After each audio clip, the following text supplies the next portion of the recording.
Hello and welcome to Metroid Samus Returns for the 3ds. This is my first time streaming a 3DS game, so do forgive any visual or audio issues. I may need help figuring any out if they exist, but I think things should be okay. Yeah. Also, the viewer software I'm using is interesting. I can enable the 3D effect, and it captures specifically the right eye version of the screen. So, like, if I closed my left eye, this is what I would see the screen doing when I do the screen slider. Oh yeah, I can make things jiggle vision by using the 3D slider. 3D is off for now. I may enable it at some point. And we are doing us a new file.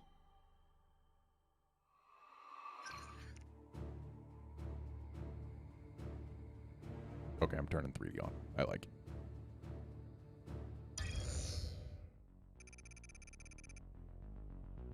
In the year 20XD5 of the cosmic calendar, a Galactic Federation research team discovered an unknown life form on planet SR-388. While they were able to successfully obtain a living sample, their vessel was attacked by space pirates during their voyage home. Hey, Wolfkinson. This attack was no coincidence. The space pirates had set their sights on these mysterious organisms called Metroids. They planned to replicate the sample and exploit its ability to absorb the energy of any life form. Their intention was to use Metroids as a weapon, one powerful enough to conquer the entire galaxy. To combat this threat, the Galactic Federation dispatched a lone bounty hunter to infiltrate the space pirate base on the planet Zebes. Oh, so the 3D for this intro stuff is either on or off. That's interesting. The slider means nothing. Against all odds, Samus Aran eradicated the Metroids on Zebes and defeated Mother Brain, the leader of the space pirates. And so their sinister plans were thwarted for a time.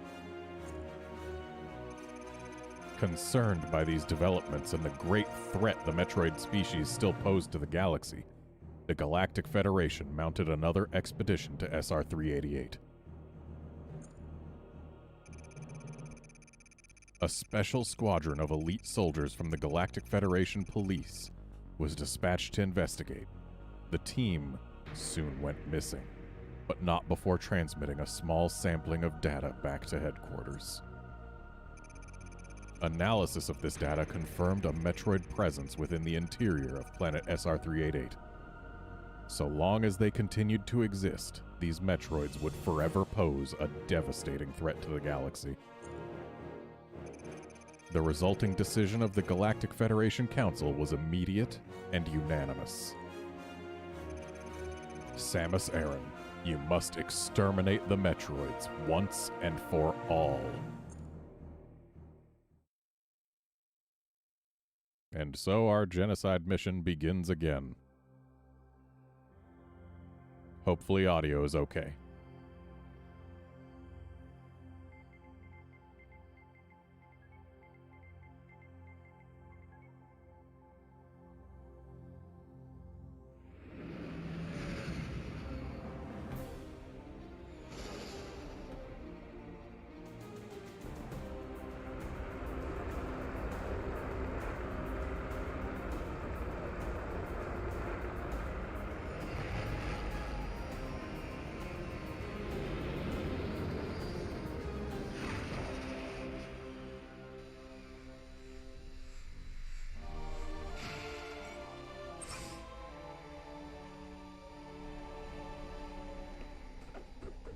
So here we are. This game is made by the same folks as made Metroid Dread. Yeah, Metroid Dread. Though it's very clear that they learned a lot between the two games. Like, just in terms of animating Samus, she moves way better in Metroid Dread. Everything is smoother. It runs at 60 frames per second, whereas this is only 30. But a lot of the same DNA is here. And interestingly enough, in this game, you cannot do the counter while running. And there's no slide button. There's a lot that they did to Metroid Dread to make it just a much better experience than this game. Which isn't to say that this game is bad.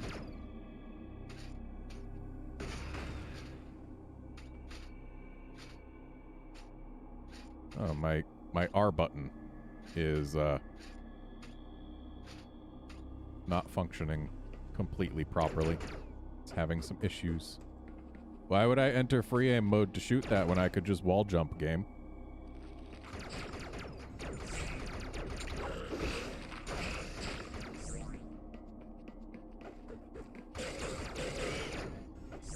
And already we're seeing some familiar enemies from Metroid 2.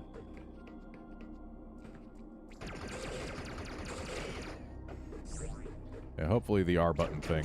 Well, I know it's going to be a huge problem in this game, but hopefully it doesn't end up being as huge as I'm expecting it to be.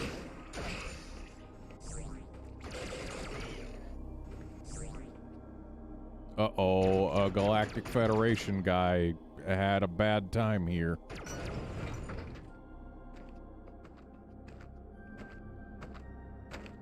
Time to learn how to do a mechanic I've already been using.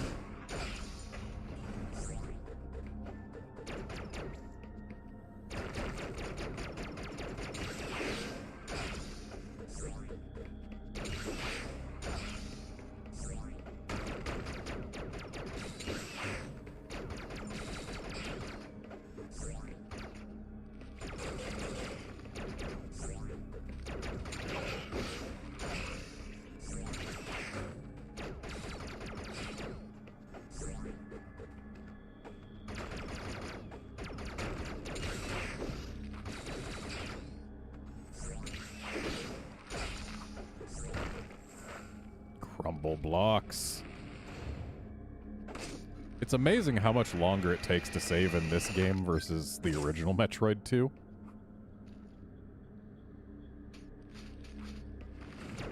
Like, the original Metroid 2, you just step on the pillar and press start, and it is saved immediately. There's no animation for it, you just step there and press the button. Whereas here, you need to step on the thing, wait for the thing you're standing on to depress, and then, and only then, do you get a button prompt to save, and if you say yes, there's an animation.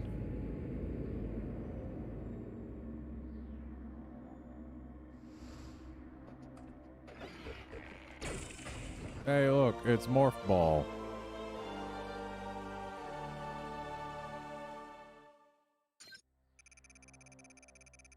The compact Morph Ball lets you move through narrow passages. Simply push the control stick down while crouching or tap on the map on the touchscreen to take on Morph Ball form. Yeah, this is one of the worst parts of this game, is the fact that they really want you to use the touchscreen to do certain things, even though there are buttons available. But then again, I suppose this game was developed with the original 3DS in mind, not the new 3DS. So, like, I don't have anything to do with ZL or ZR. Those two buttons are worthless.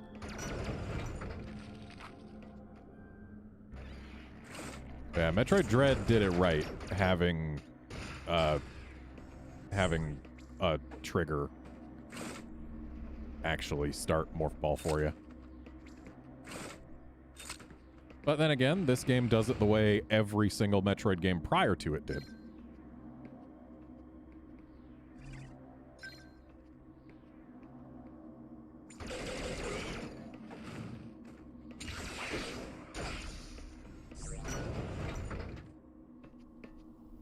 Yes, Wolfkinson, this is indeed a remake of Metroid 2.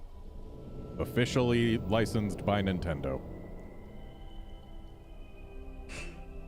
And that right there is something that they added to this game to try to explain why this acid goes away when you have certain amounts of Metroids dead.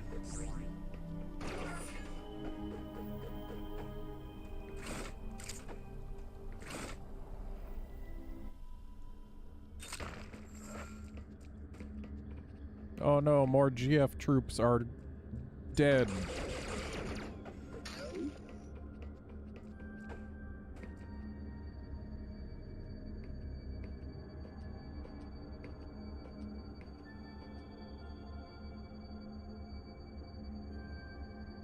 And already we are getting ourselves a new ability. Brand new added in this game.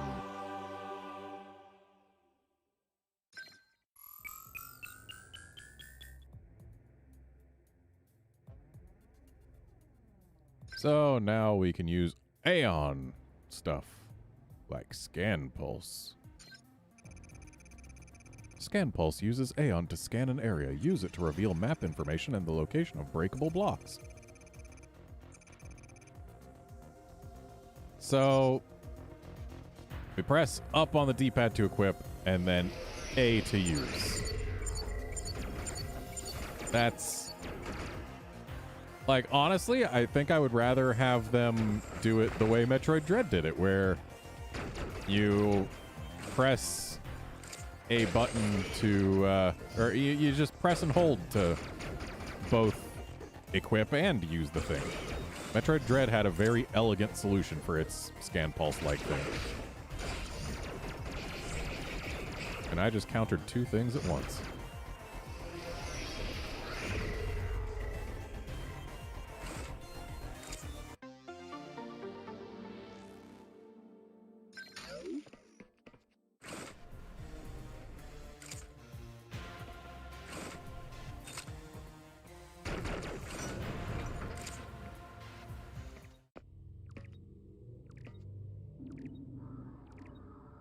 There's a Metroid nearby.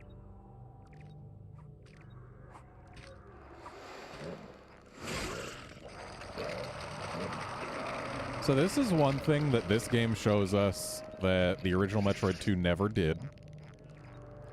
Metroid 2 never showed us any Metroid predation. Oh boy, I can use amiibos to make the game easier now. I do have the amiibos that would let me do that, but I'm not going to use them. I don't need them.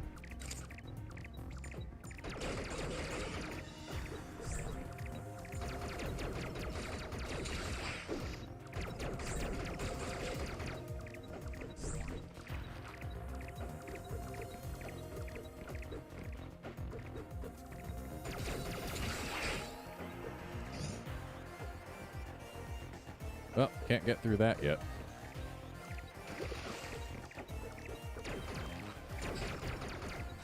Wait, there's an item that we did not grab. I can't wall jump when I'm right up against a wall like this? That's lame.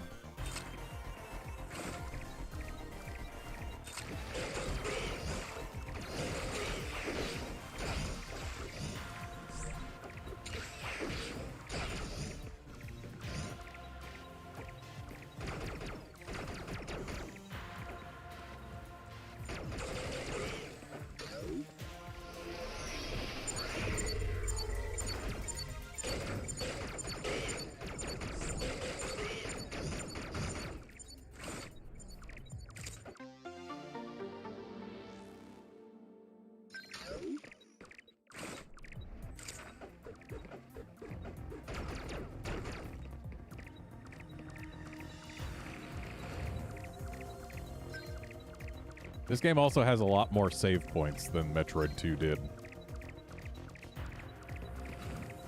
Not to mention being the first Metroid game to ever have checkpoints, where it would reload you at a certain spot if you died near there. Yeah, here we get to see not only a Metroid evolving, but we also got to see the whole process. Oop.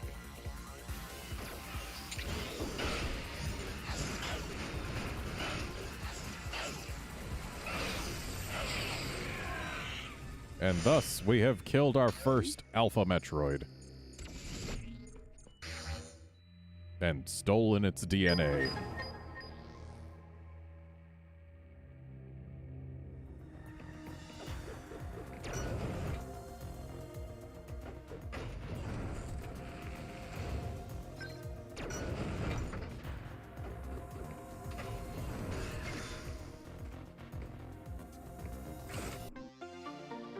There's no way in hell I'm going to pass up an E-Tank like that.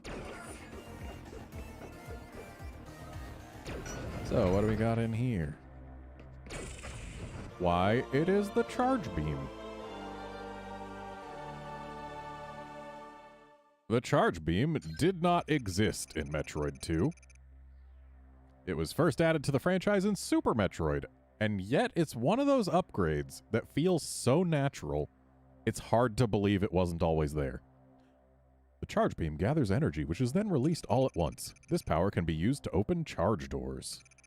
Press and hold Y to charge, then release Y to fire. So now we can open charge doors. And we can pseudo-screw attack. 2 hits of pseudo-screw will kill one of those things. Unfortunately, it also makes us take damage, but better than nothing, I suppose.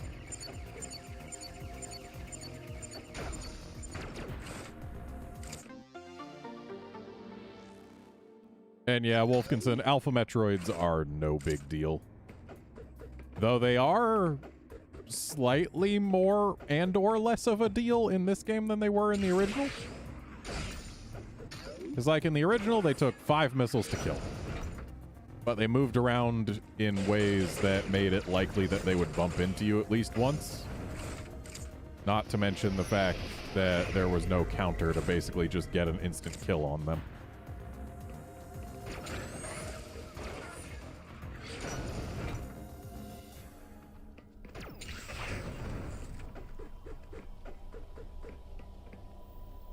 Yeah, in the original Metroid 2, as soon as you killed the requisite number of Metroids, the acid would drain. There would be an earthquake, and the acid would drain. It was nothing to do with the Chozo.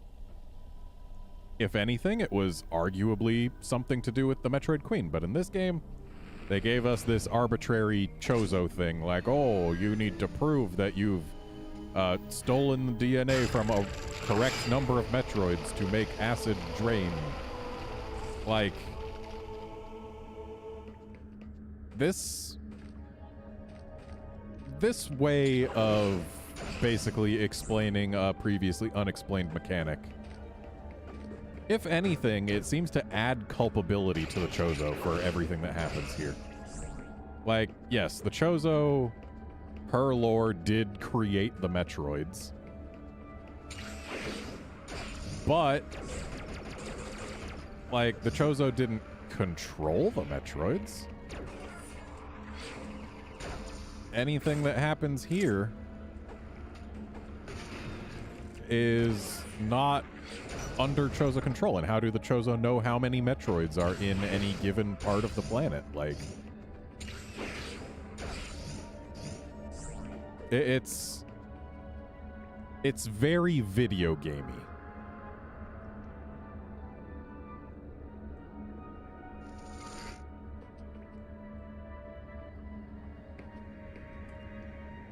This is going to matter later, because it's another thing that is very video gamey about this video game. Well, can't get in there without morph ball bombs.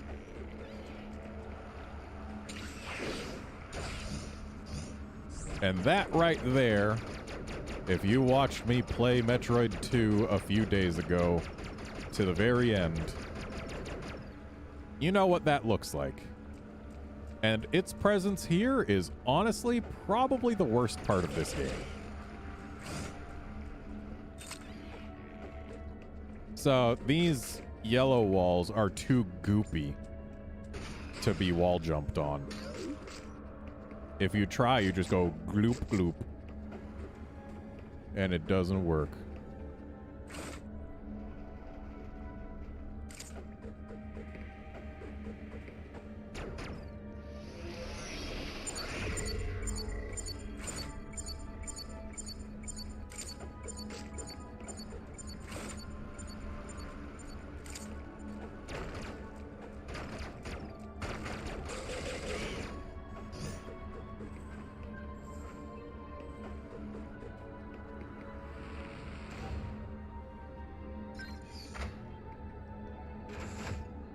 Elevators, another thing that didn't exist in Metroid 2, but which is being used here for two purposes. One, so that the game can actually have more detail in its environments, because I don't think the 3DS could have handled dynamic loading in of all these environments. And the other reason is so that they don't have to have the map loop back on itself, while still remaining somewhat faithful to Metroid 2. I mean, there's already a lot of differences from the actual game, the original game, but like, yeah. Metroid 2, I will never get over the fact that its map literally loops back on itself.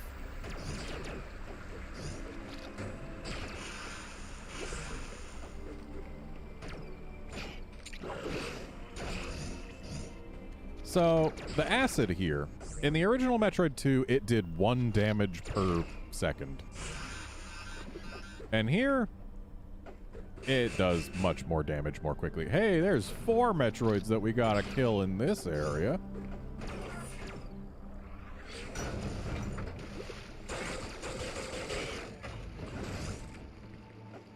And those guys electrifying platforms is a whole new thing for this game.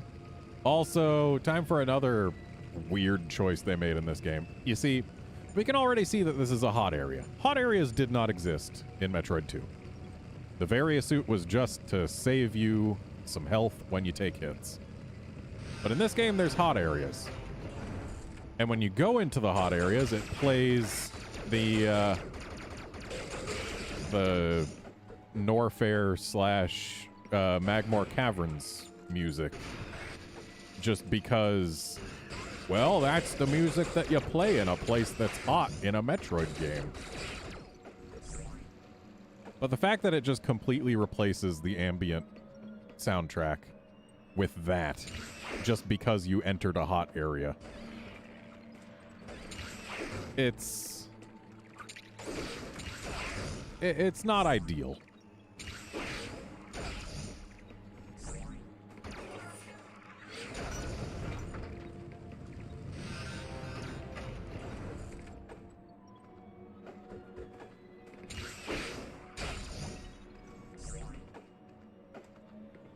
I know there was a door I didn't go in, but...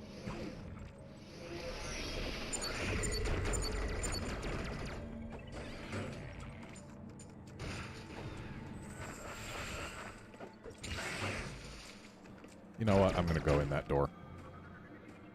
The game clearly expects me to. There's a Metroid in here besides. Or at least a Metroid not too far away.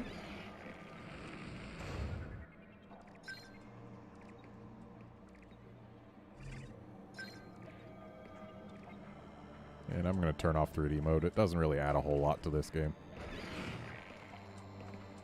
Actually, you know what? It does add a nice sense of space. I like that.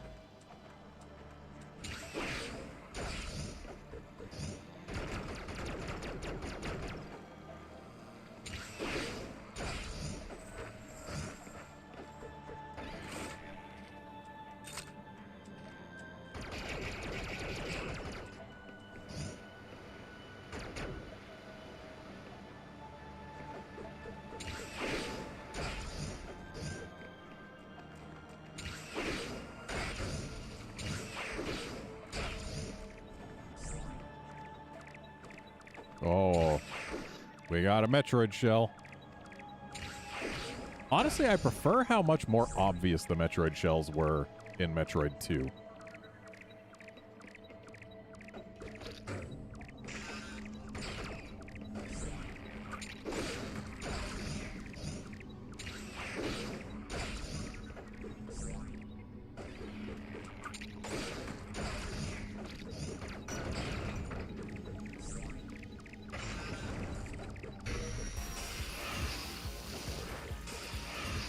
And now the Alpha Metroids can electrify themselves, which is a completely new ability they never had before. And honestly didn't need. Alpha Metroids were never meant to be a difficult boss.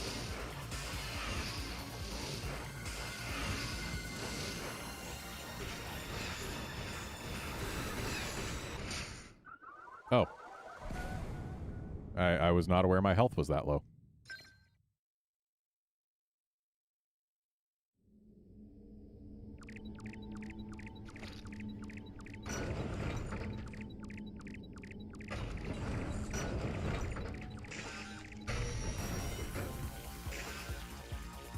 Wow, just bonking this Metroid did a surprising amount of damage. Also, hot damn. This is an Alpha Metroid, but it's doing more than 40 damage per hit. As an Alpha Metroid.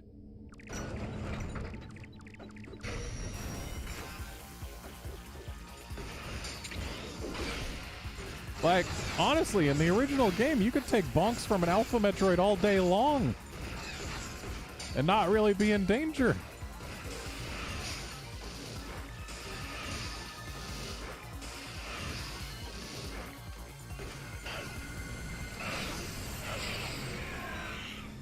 Forgot how much damage everything does in this game.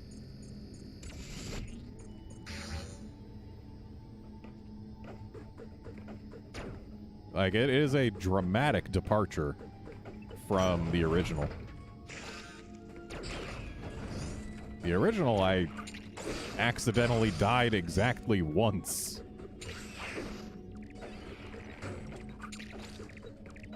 And that was because I fought an Omega Metroid and then a Gamma Metroid, like, in an environment that was not conducive to my not getting bonked.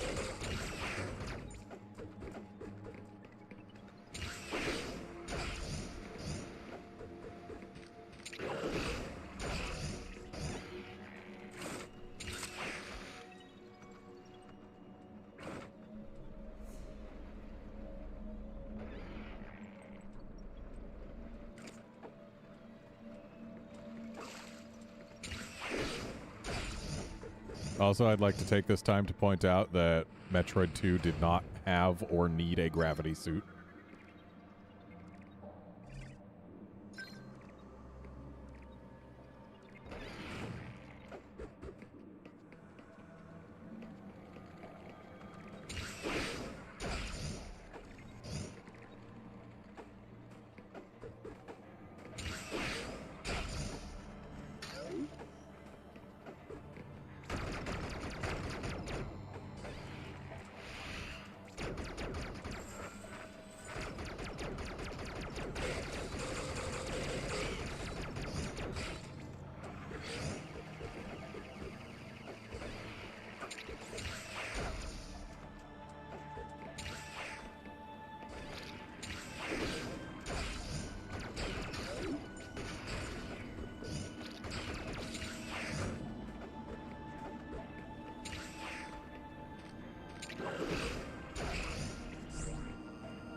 Crumble blocks.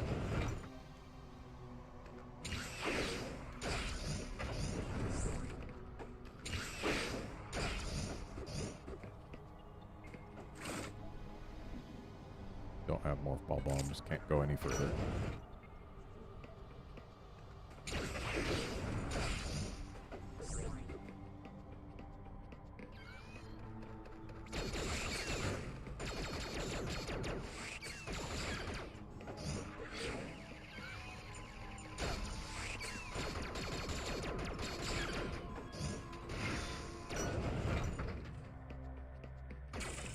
Is that a morph ball bombs?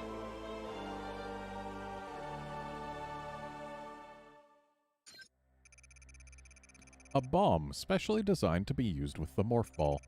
While in morph ball form, press Y to set a bomb. Uh-oh.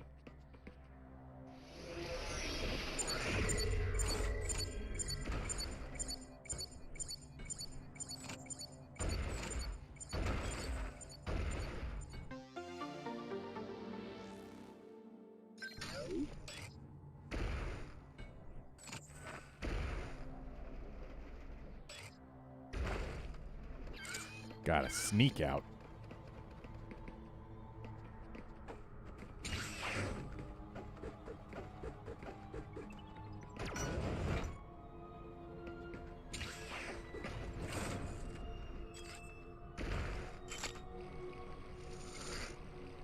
Oh, would you look at that?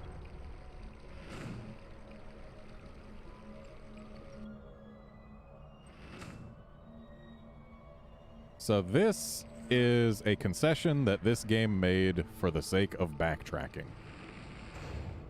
We can warp from place to place. Later, Wolfkinson.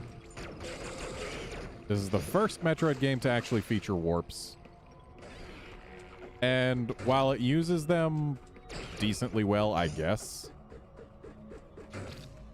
they really didn't feel like a Metroid thing when they were introduced. Because, yeah, there had never been warps in a Metroid game before. There had just been stuff in places. Like, you explore all around and you get the stuff. Though in previous Metroid games, it was easier to ignore enemies along the way. This one definitely makes enemies more of a thing to pay attention to, I suppose.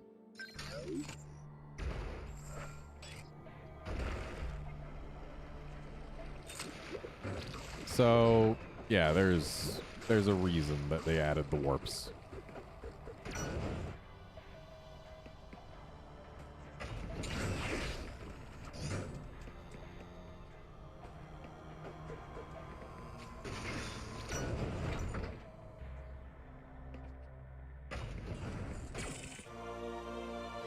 And already we get the ice beam. And unlike in Metroid 2, it doesn't get replaced by any other beam we pick up. The ice beam freezes enemies. Frozen foes can be used as platforms. Charge before firing to keep enemies frozen longer. Tap its icon on the touchscreen to equip and press Y to fire. Yeah, I'm not a fan of the touch it on the touchscreen to equip it thing.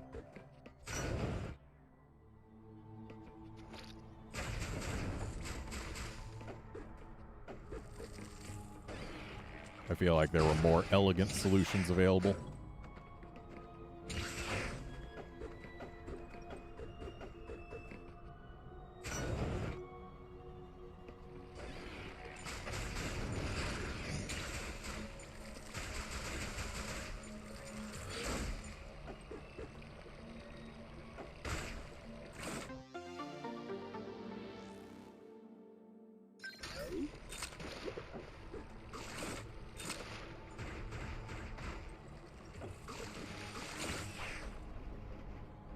There's nothing else we can do over there. So I guess we just came back in here for the Aeon tank. That's fine, though. It's a decent reward.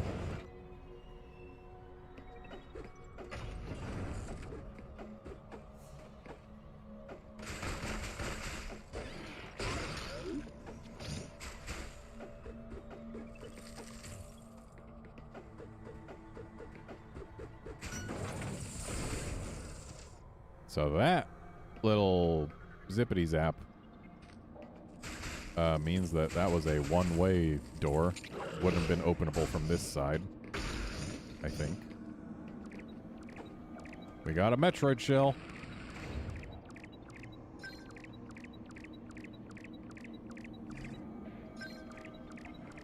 So, here's another thing that's going to be different between this game and Metroid 2.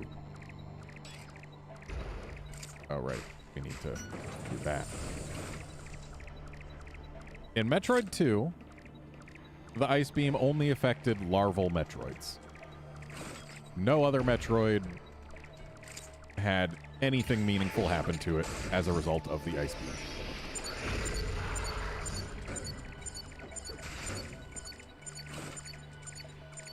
But in this game, basically every Metroid is going to be affected by the Ice Beam.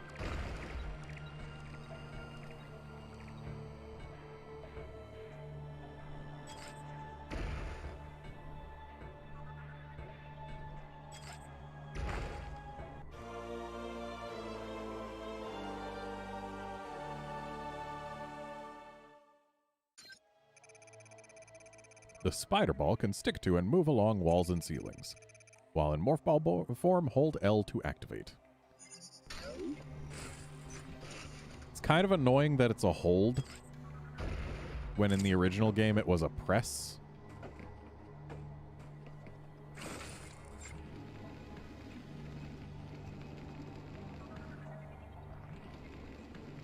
So controlling the Spider Ball in this game is much easier than it was in the original.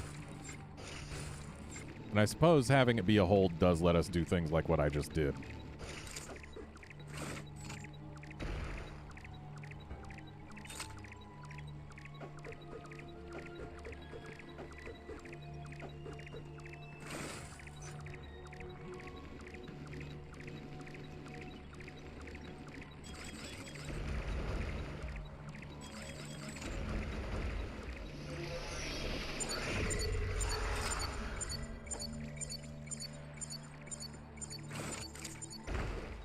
Why is that breakable?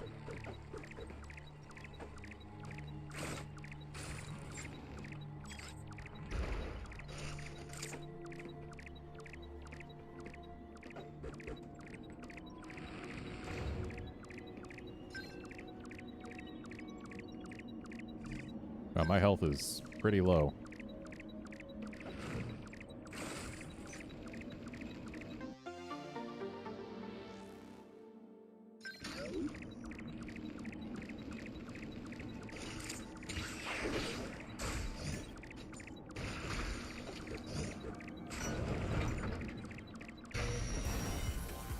Metroid.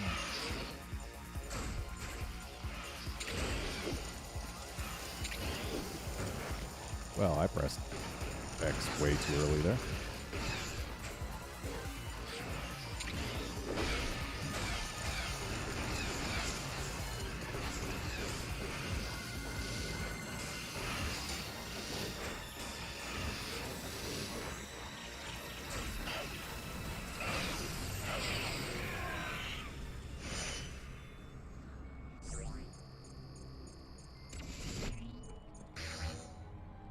Alright, that's another Alpha Metroid down.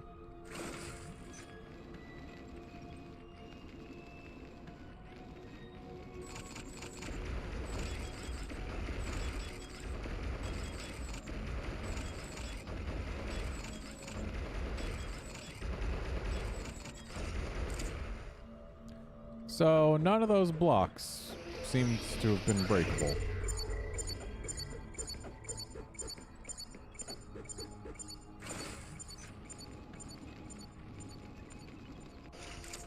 This one?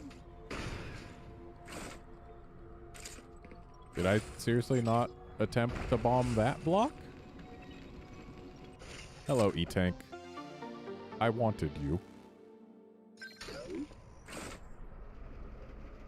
When Alpha Metroids are doing 40 plus damage per hit, you can bet I'm gonna want as many E-Tanks as I can get. Also, I should have spider-balled up more.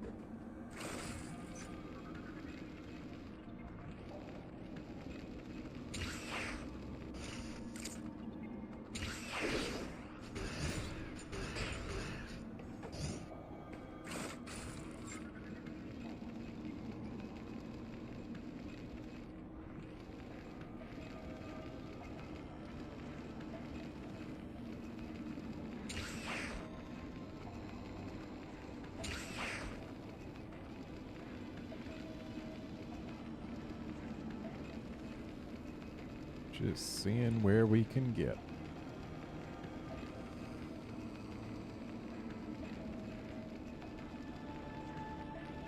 Hey, look, it's an energy station. But my energy is already full. And a missile station.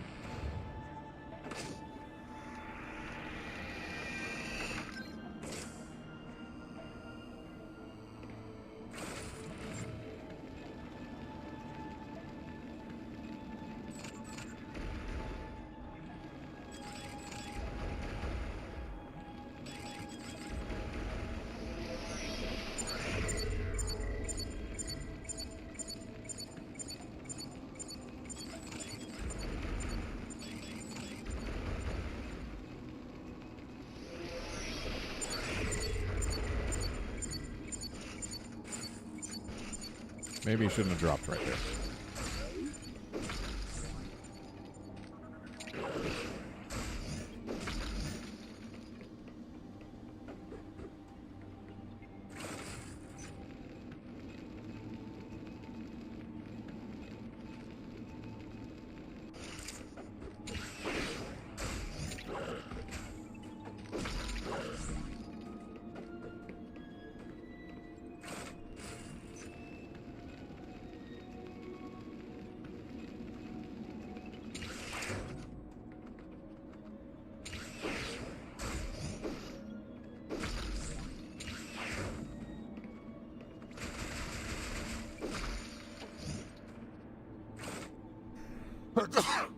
Excuse me.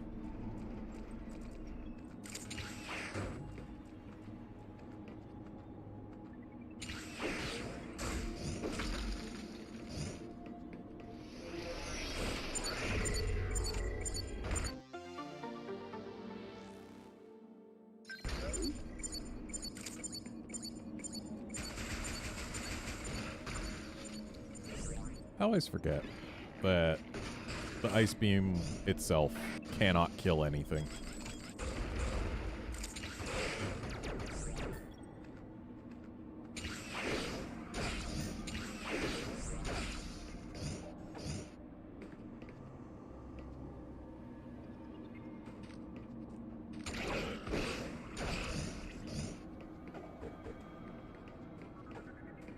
Alright, let's get back up there. See if we can find this item in the ceiling.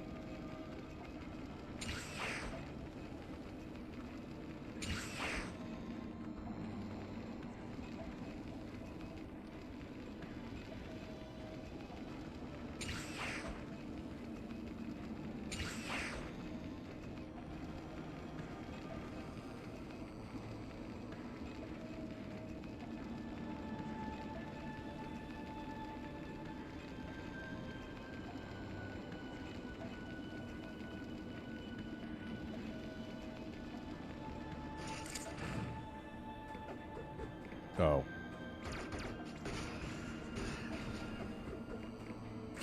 Okay, here I was thinking that that looked like a super obvious thing, and apparently it was, just missiles wouldn't reveal it. Cool. I love when missiles arbitrarily don't reveal things.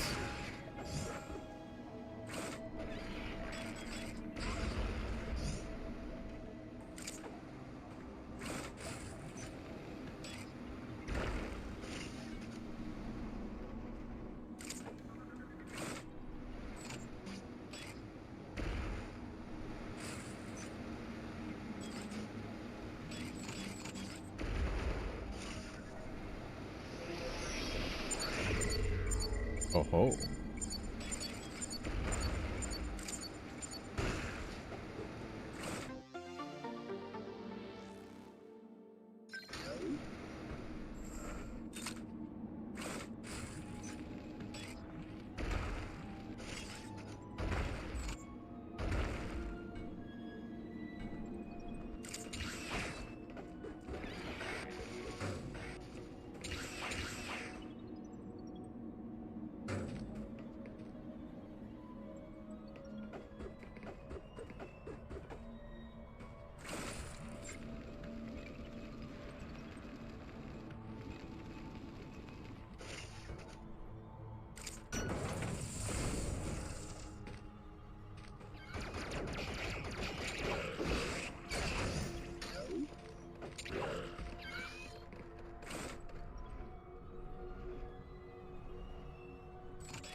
Okay, so that gets us out here, but out here isn't helpful.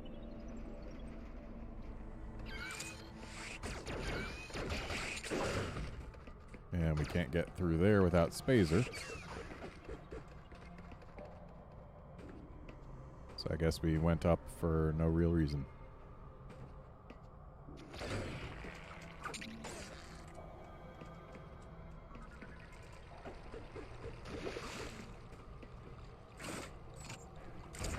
Actually, you know what? There's probably a reason to use this now.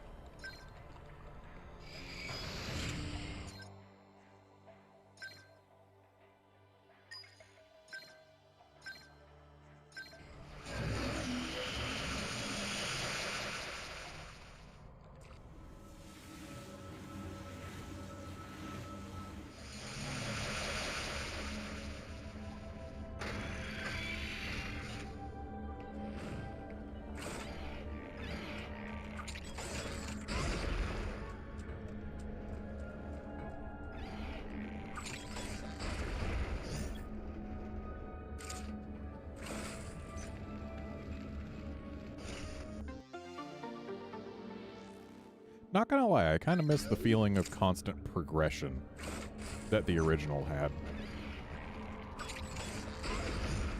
This game, like, you go places, you get stuff. Sure. But, like, there's so much downtime between things.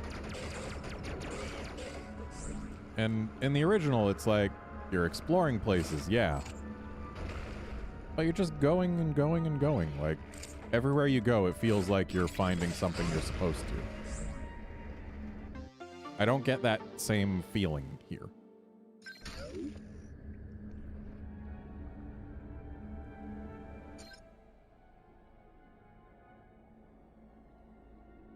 And it looks like there's probably not anything else super valuable for us to grab here now, and I know we have to come back way later in the game if we want to get 100%, which honestly I don't care about at this point.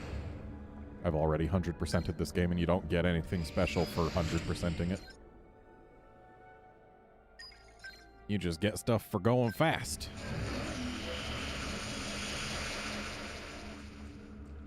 So honestly, I should probably be trying to go faster. I am glad the loads in this game are so much faster than in Metroid Dread, because, oh boy, does it have loads. And yet, Metroid Dread also has loads, but its loads are agonizingly long.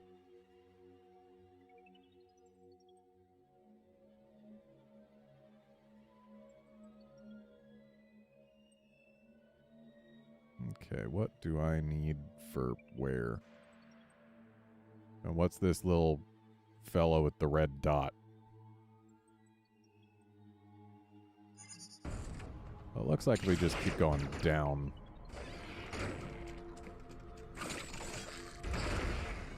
Then we'll get somewhere we haven't been.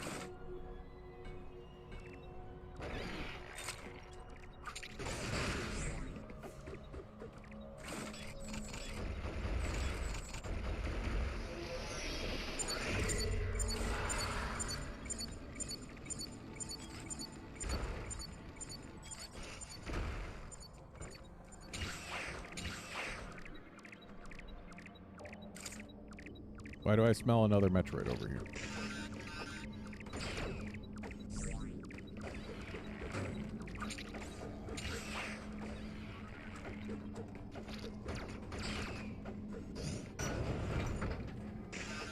Why do I not smell another Metroid over here?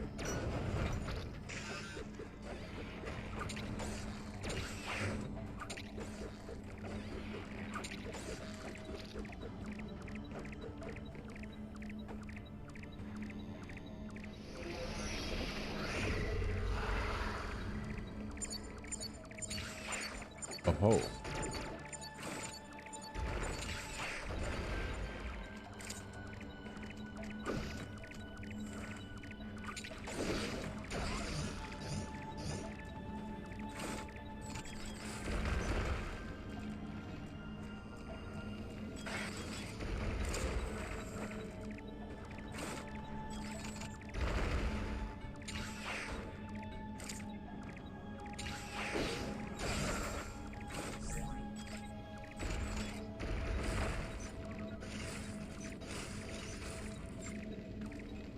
I smell an energy recharge in here.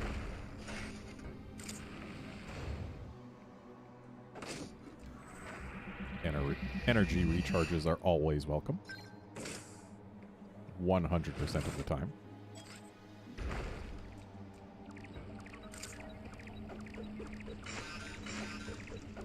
Especially when you can accidentally jump into some red plants and lose 40 energy just like that.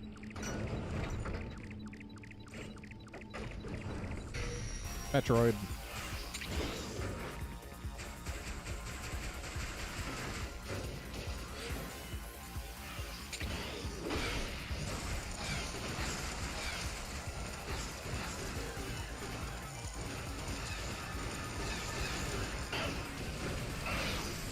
Dead Metroid. Oh good, it didn't drop me in the plants like it should have. Because I was definitely in the air above these plants when the Metroid actually died.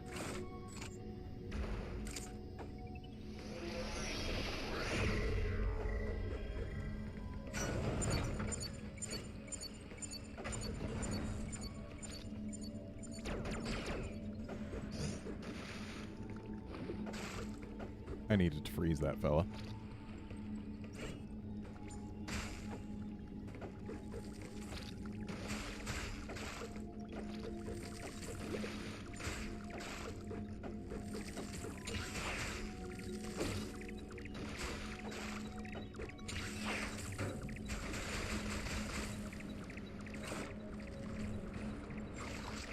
And unfortunately, we cannot spider ball up the slippy walls either.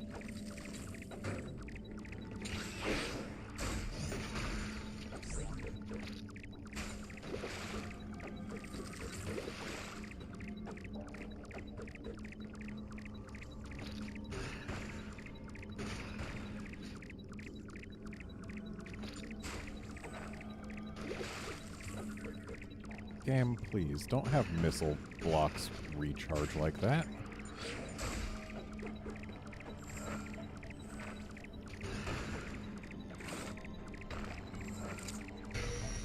Metroid. Yet another alpha.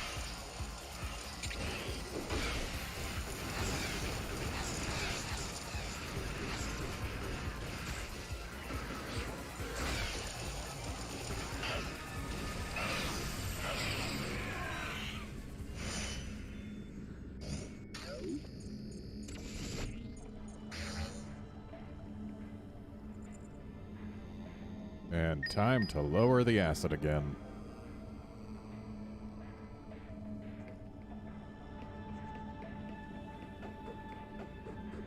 Yeah, by this time playing the original Metroid 2, I was much farther along in the game.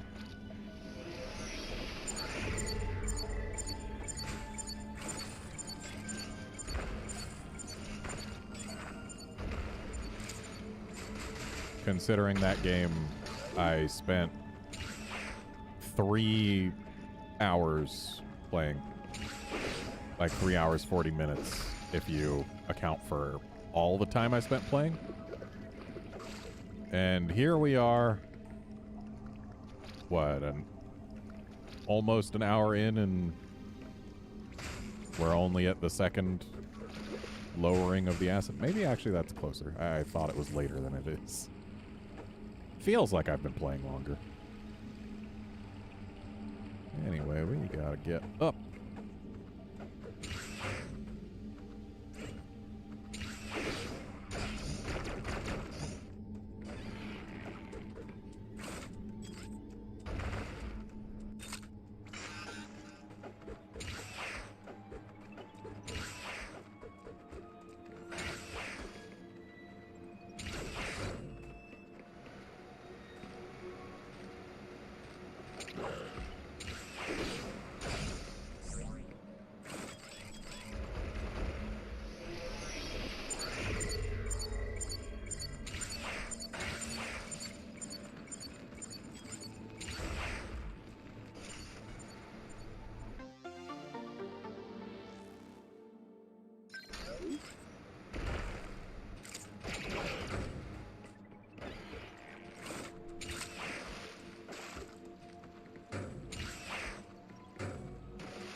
This thing is in such an annoying location. Really?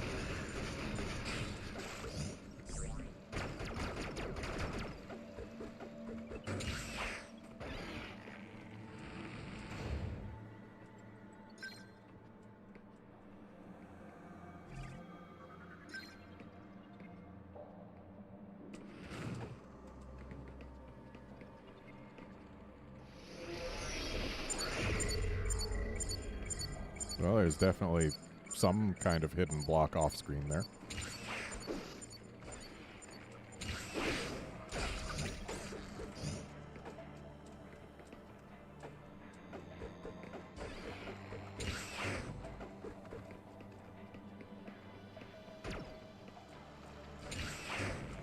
The quantity of enemies in this game is honestly kind of ridiculous coming from the original Metroid 2.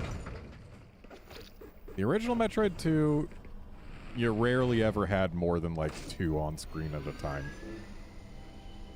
In this game, it's basically 1 enemy per platform, at least.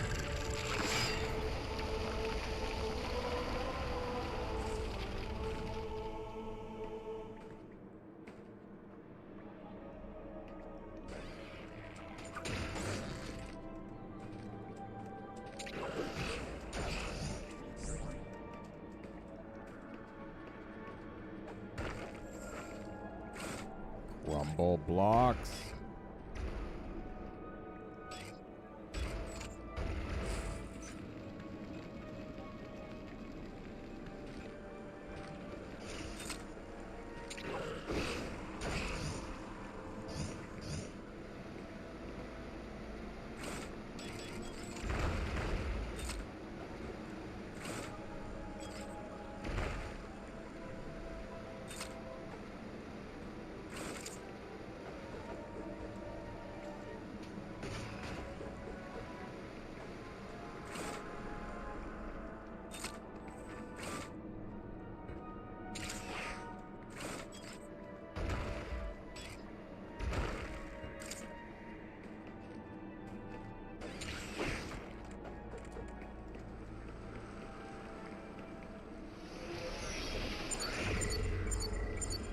Yeah, whatever, I don't care.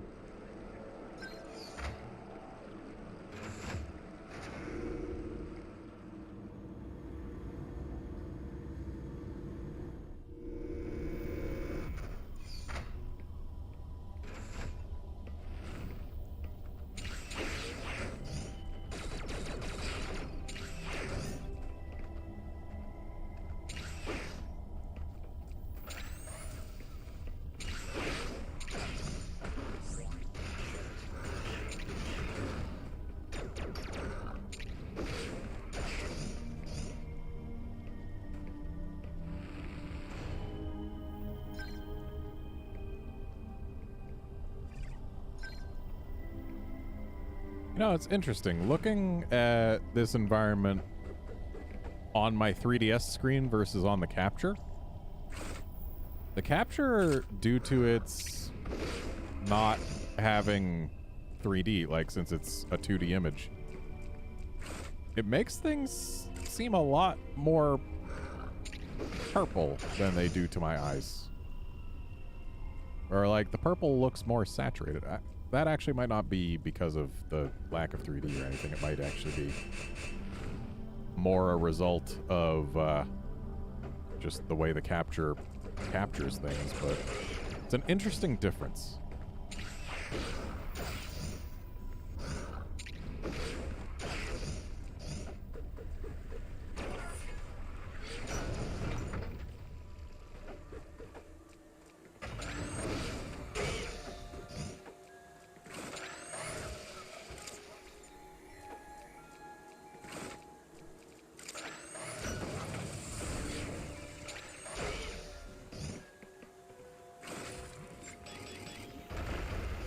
Rumble blocks.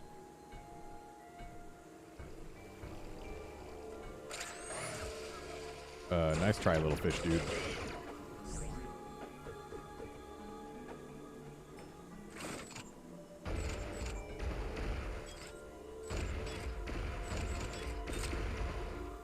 I just needed to do the double jump. There we go.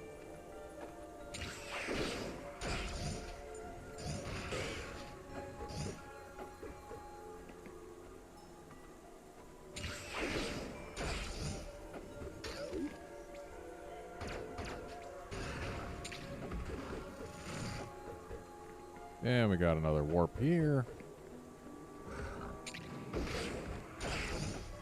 Do I need to step on it to activate it? I don't think I do, but I'm going to step on it anyway.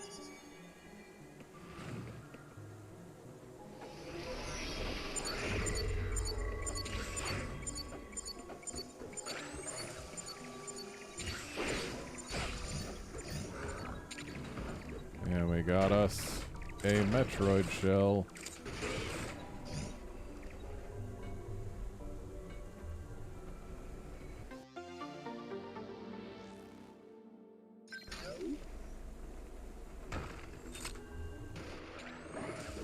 Crumble blocks.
Metroid time.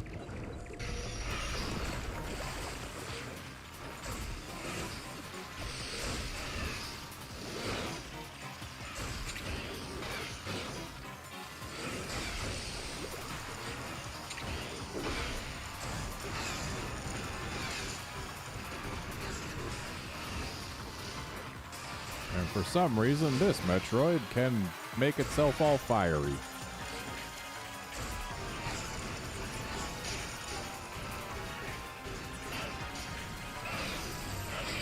But now it's a dead Metroid.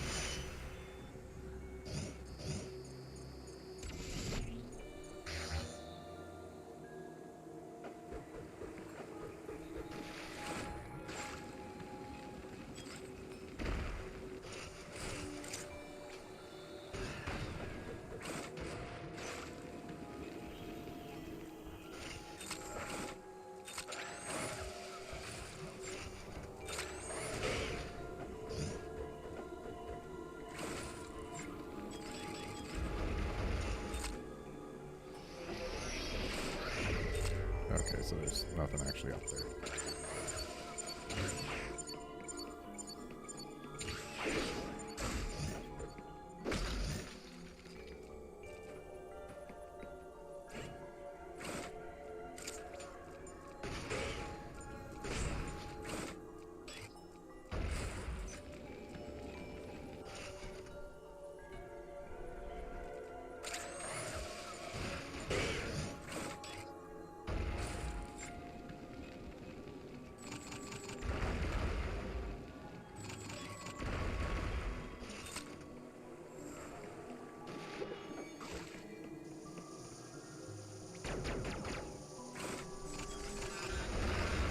I don't like this.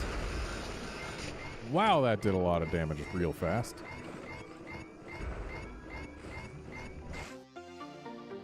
Just for a missile tank?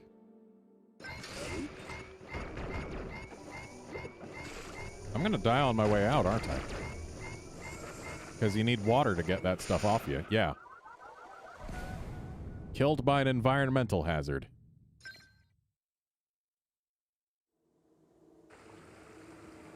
Hey, Seth.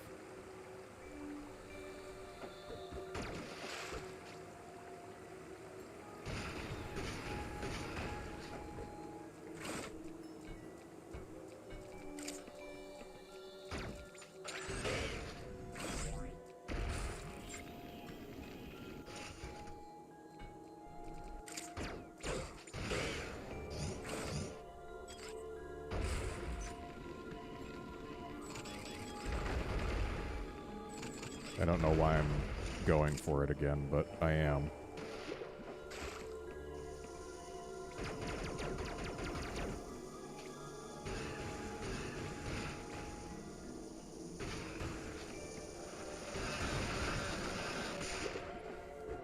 Yeah, I'm gonna die on my way out again.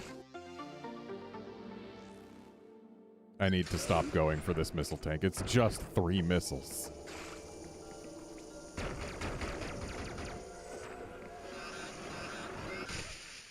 Almost made it to the water. Yeah, I don't have the supplies I need to get through there.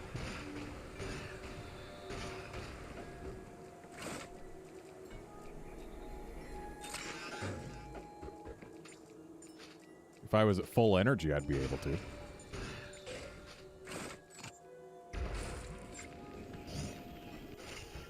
But I am not at full energy.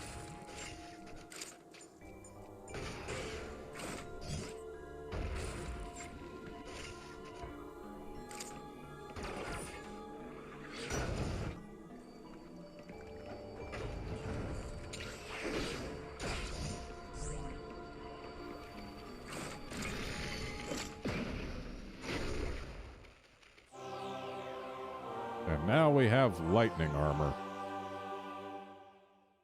One of the new features of this game.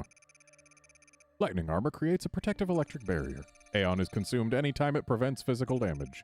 Also strengthens melee counters.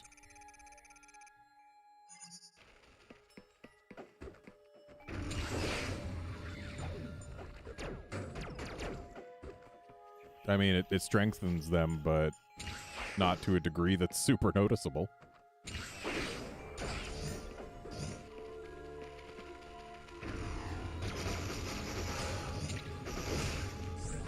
The real strengthening part is more just in its range.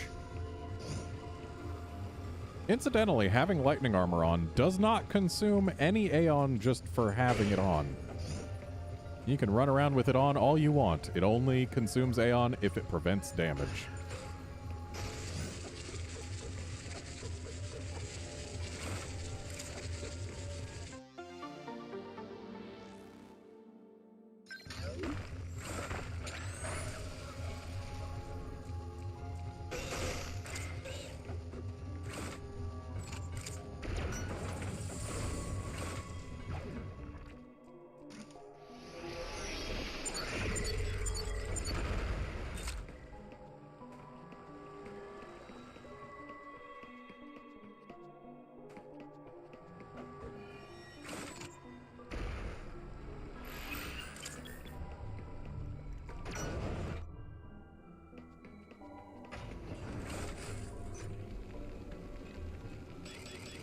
Now we have the tool we need to get this missile tank safely. Also, we have the health that we would have needed to be able to get it without the tool.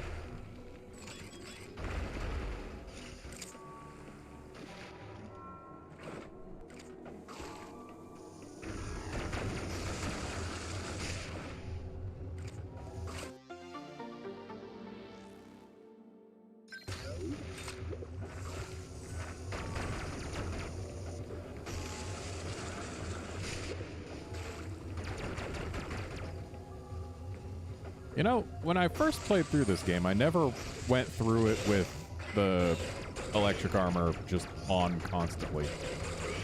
Because I didn't realize that it actually doesn't consume any Aeon unless you take damage.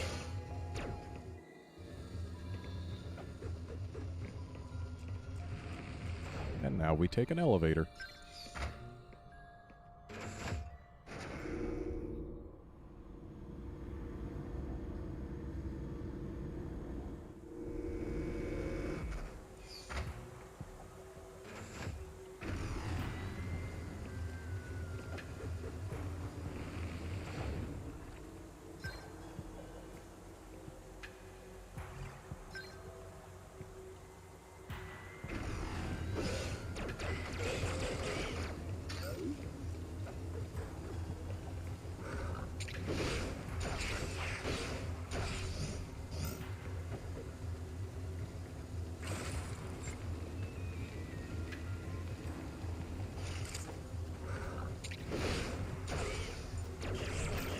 I like how my shot hit the wrong enemy.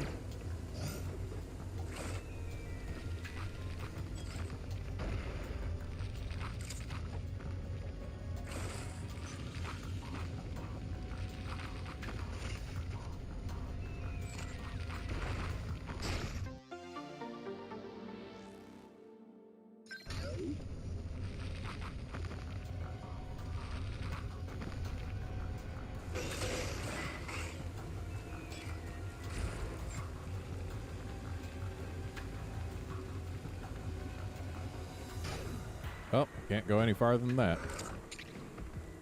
And now I'm all out of Aeon, so I need to counter things. Wow, 4 missiles for a standard enemy. That's surprisingly high.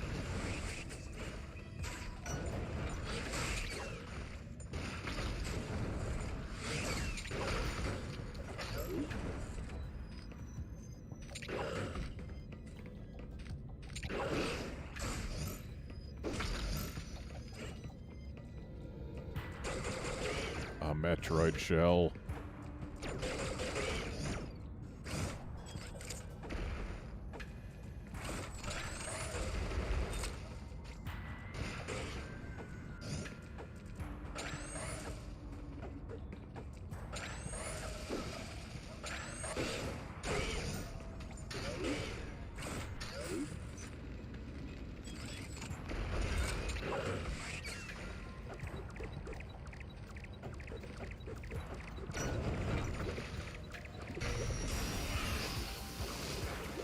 Oh, that's rude, putting it in a wet room like this.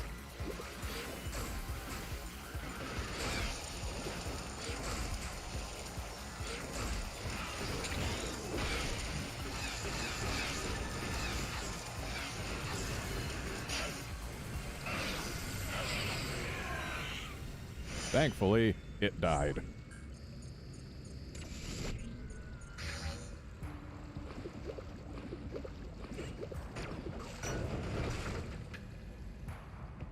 Wait, there was nothing else in here, right?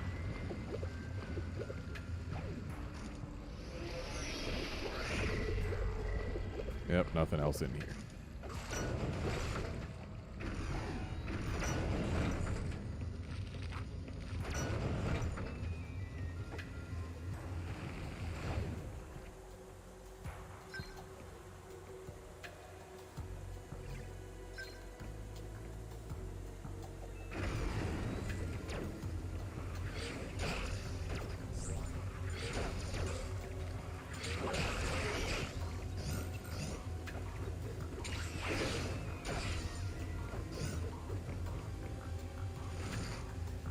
And we got us another teleporter. And another elevator. That's a very quick elevator.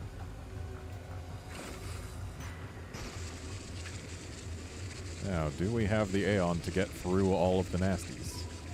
We do.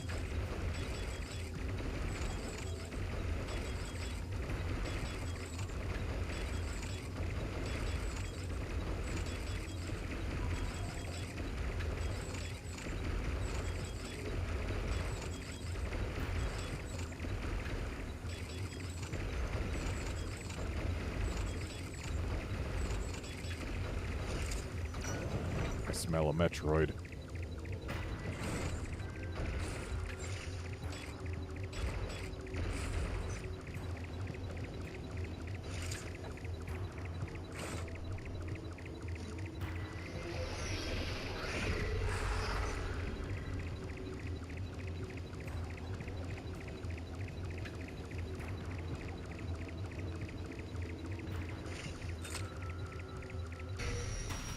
There it is.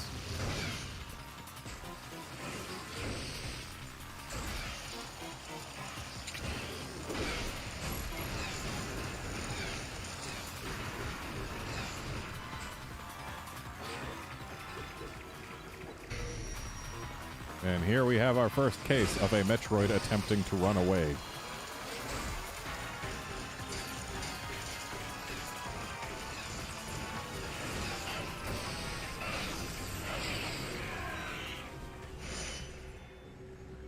Unfortunately, Metroids attempting to run away will only become more and more common. And I forget whether it's the Gammas or the Zetas, but I think it's the Gammas. Gamma Metroids will make it more annoying than any other Metroid type will. Right.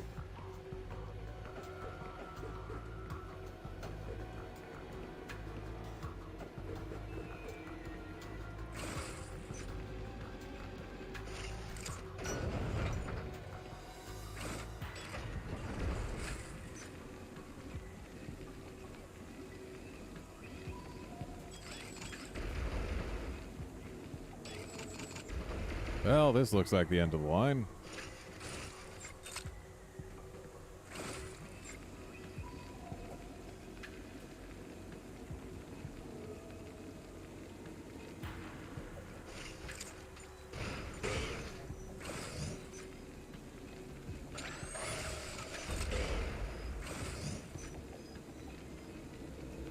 I really wish I could set it to a toggle rather than a hold for Spider Ball.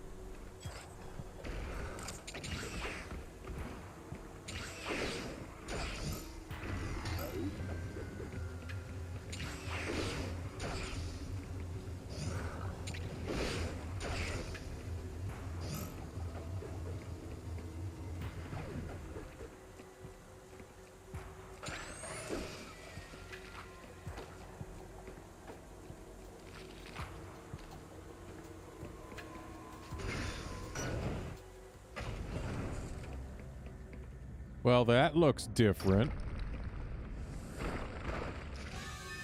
Say hello to Arachnus.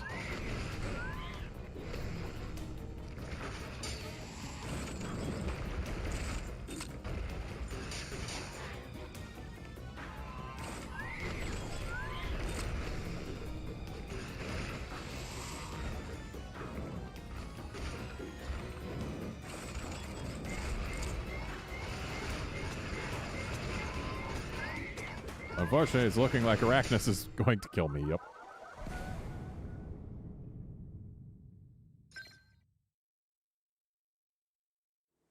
Let's give that another shot.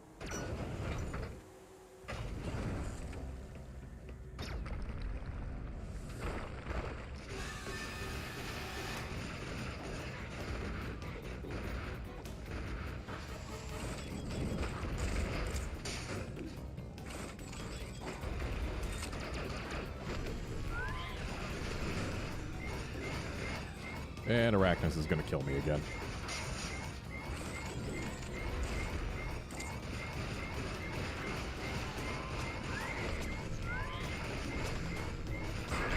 Or not. Hooray, Spring Ball. The most optional of optional power-ups, and yet, it's so convenient. The Spring Ball allows you to jump while in Morph Ball form. Yay!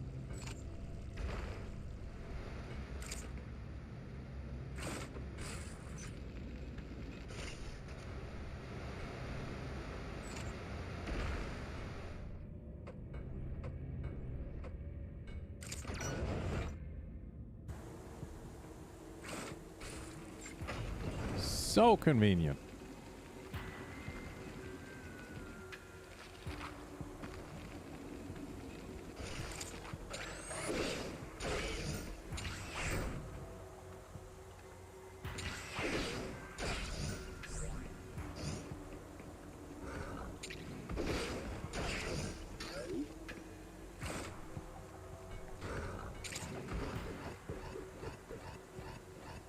My health is low. Ow. Unfortunately, save stations don't replenish health.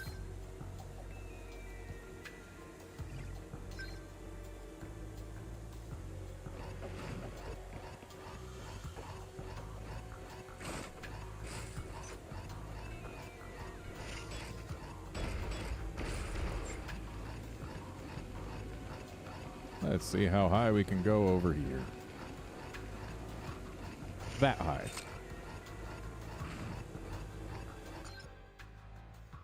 Okay, so we want to get to that elevator way over to the left.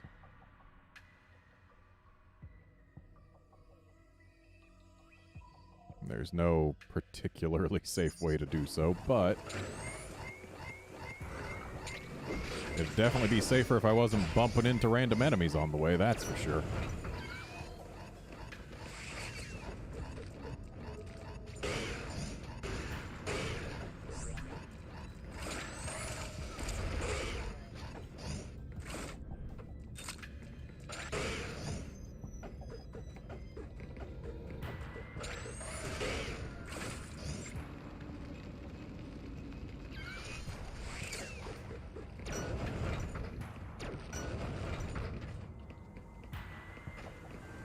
I should save again, just in case.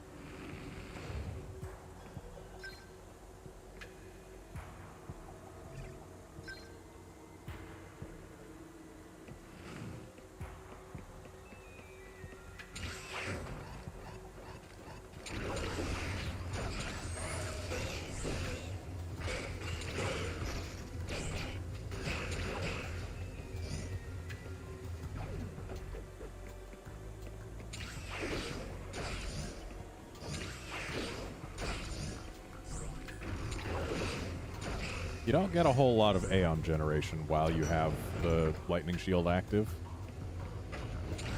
But dang if it doesn't make you safer. So that's a hot room in there. We don't need to go in there because we don't have no Variasuit yet. Hey, look at that fella in the background. Doesn't he look cool? Wouldn't it be neat if that was a boss we fought eventually? Too bad it isn't.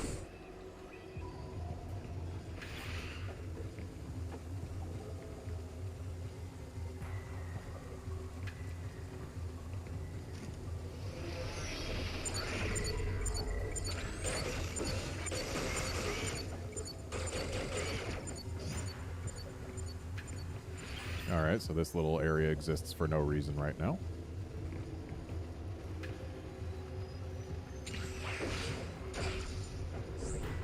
I'm beginning to feel like I should take that elevator sooner rather than later.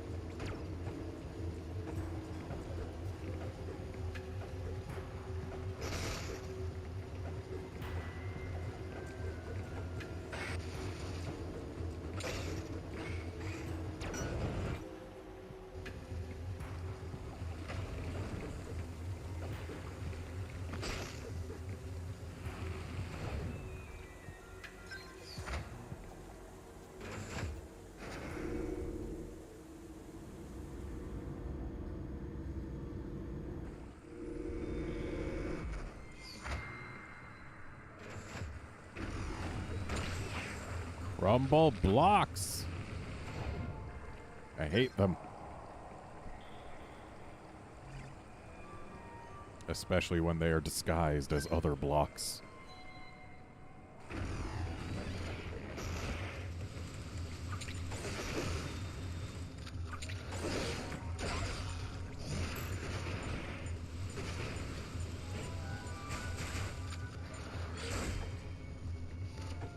So there's literally nothing I can do about that little fire breather right now.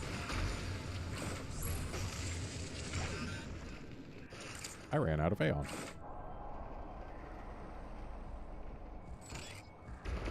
And I don't have the wave beam, so I can't do anything here.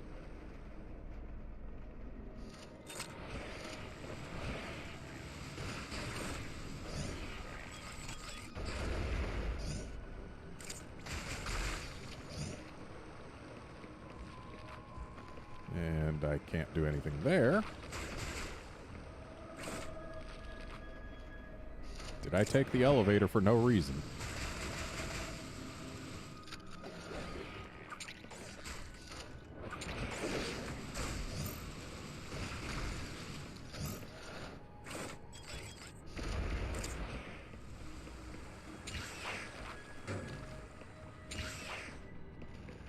That's a hot room.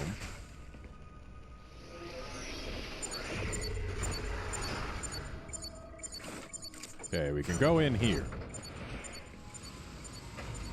And then we can wait for these guys to stop.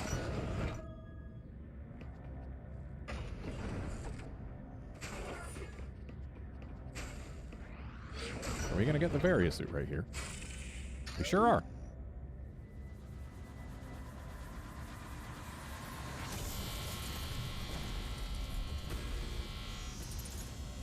And now we have big shoulders.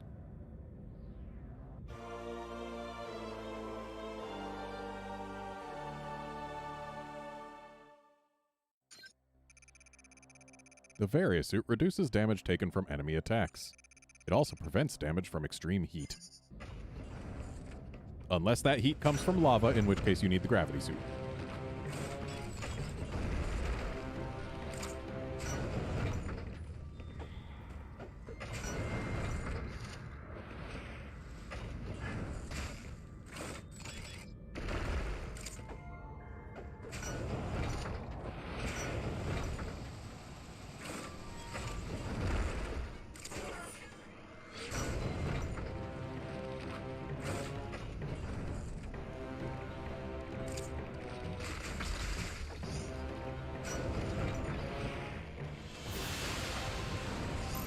Also, if the heat comes from fire, it won't be prevented either.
It's interesting that when we're inside a hot area, the door out has a heat effect on it. Is it even hotter outside the hot room? Because that's what it sure seems to be implying.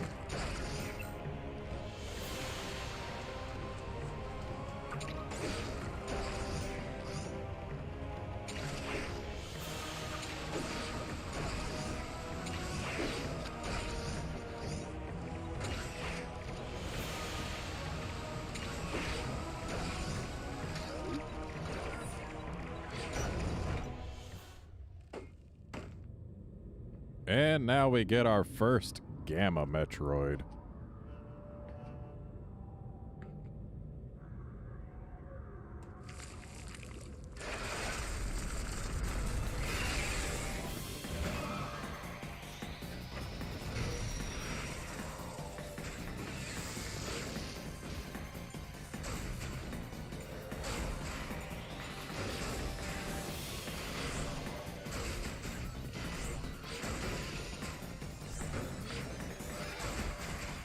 Oh, that's right. You freeze these bastards and it sticks them on the ground.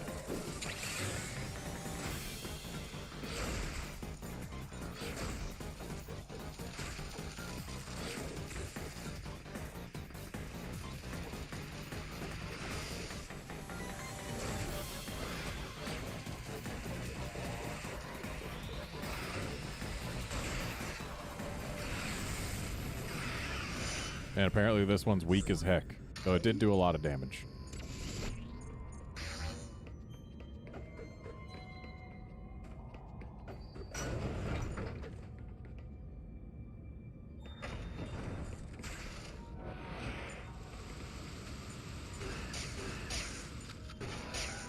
Okay, so the silver ones are invulnerable. Good to know.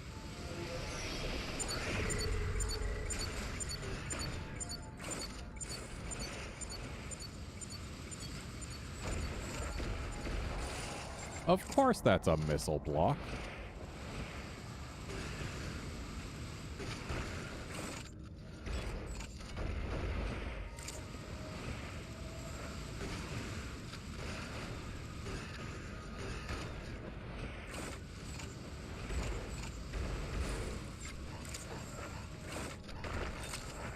Of course, those are crumble blocks. I'm gonna die in here. Yep. Told you.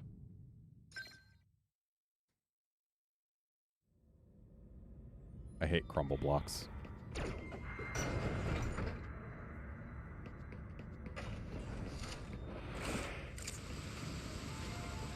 There's got to be some way I can get rid of this thing.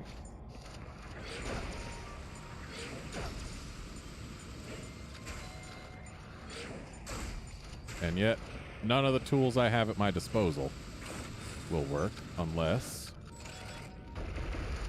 Nope.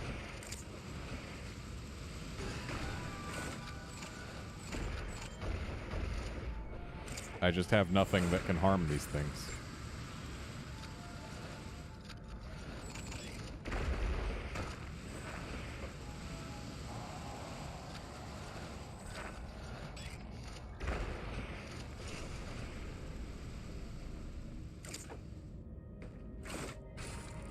I want that energy recharge station.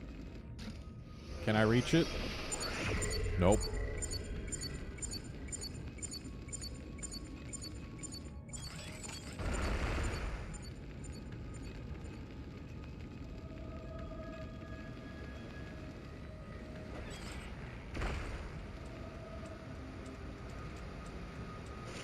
This was a one-way path.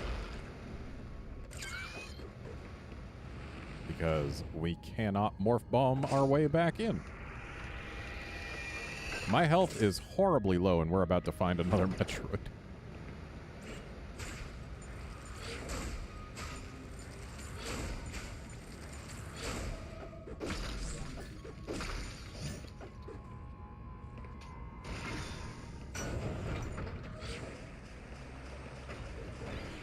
Oh, that's not a Metroid. That's Wave Beam. Okay. That's better than a Metroid, honestly. I mistook the icon on the map for a Metroid. The Wave Beam's energy waves can pass through solid objects. So yeah, we can shoot through stuff.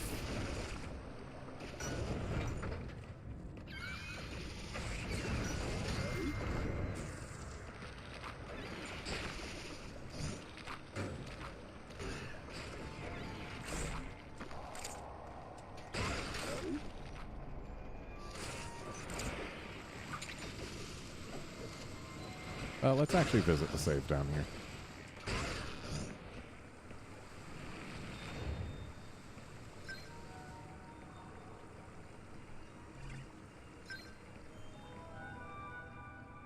Also, I need to use the restroom, so I will be right back.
And I am back. Congrats, Seth, on your shiny Houndour.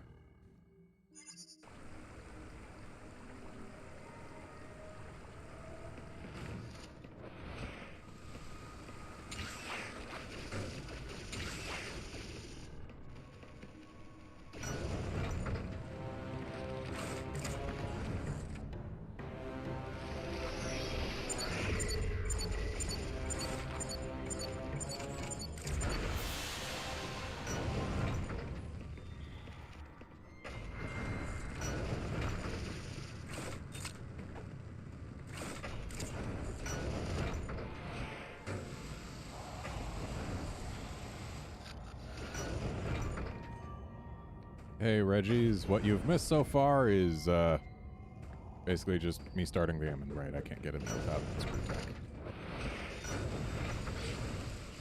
I've hunted a few different Metroids.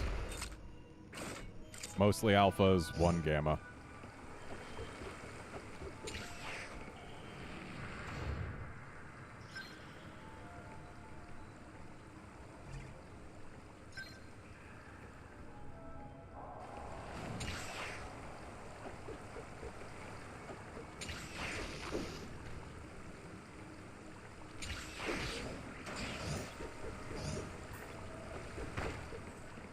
Combo blocks.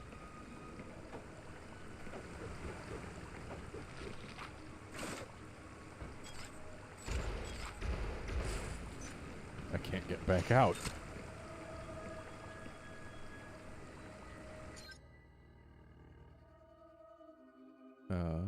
Is there another path I can take? Ah, yes, there's another wave beam door. Okay.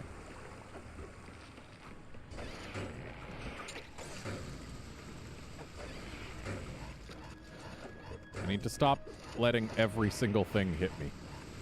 It's not good for my health.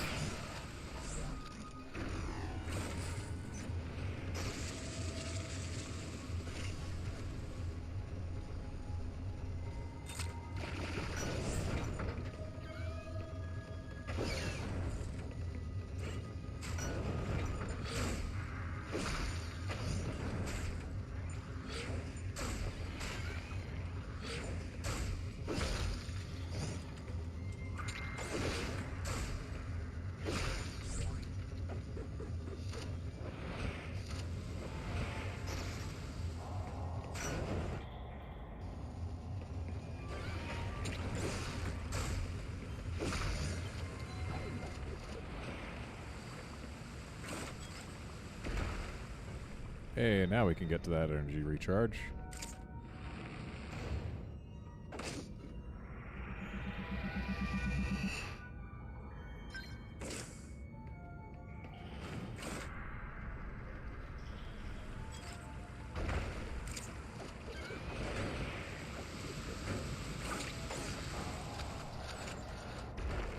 And now I have about as much energy as I went into the recharge station with.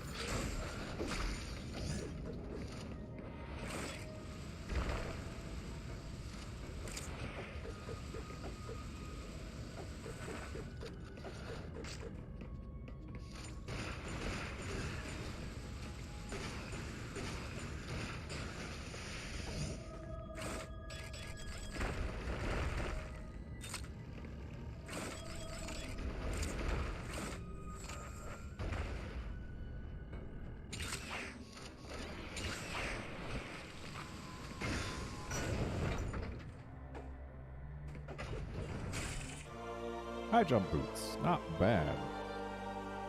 And now we can actually get out. High jump boots greatly increase the height of your jump. No.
Seems we're springing leaks in here.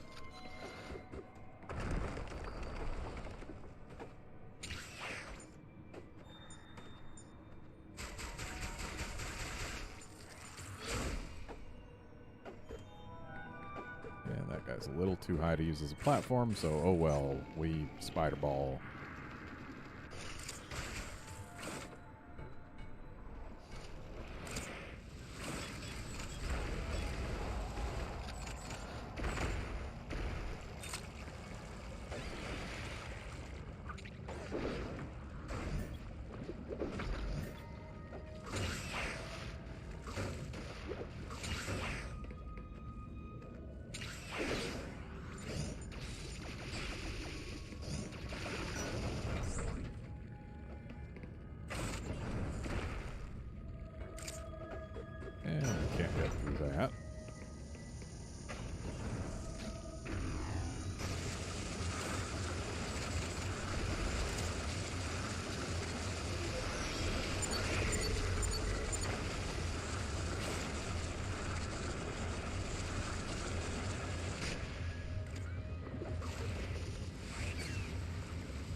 Hooray, E-Tanks.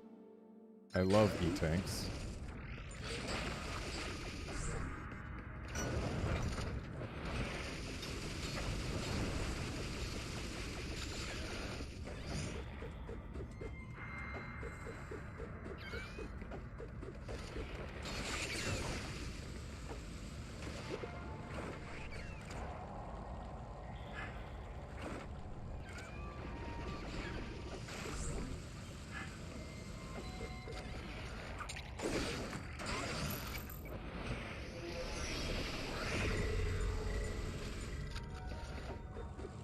Making sure there was no way from in here to those halls to the left. And sure enough, there were not. This is gonna hurt.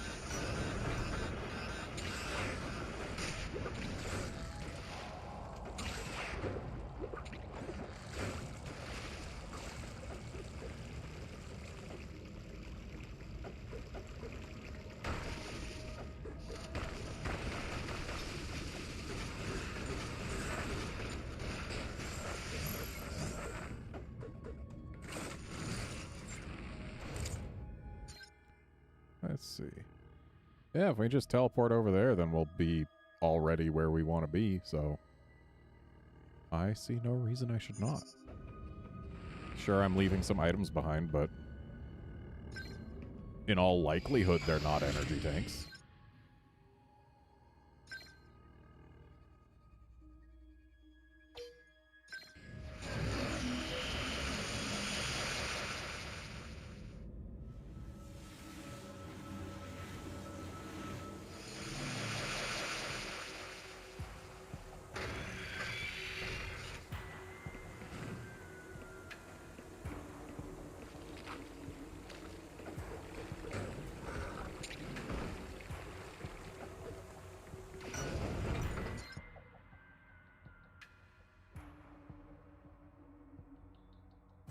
Alright, we're not missing anything.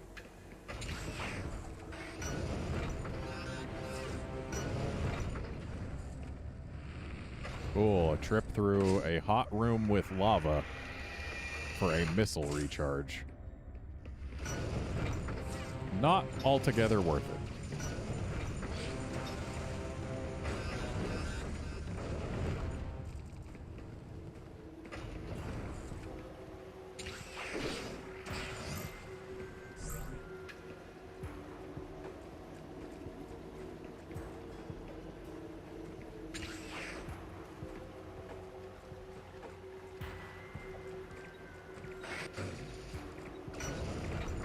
I smell a Metroid nearby. There's a Metroid shell, and there's that thing in the background again. Which, again, will never be a boss that we fight. It is purely a background thing.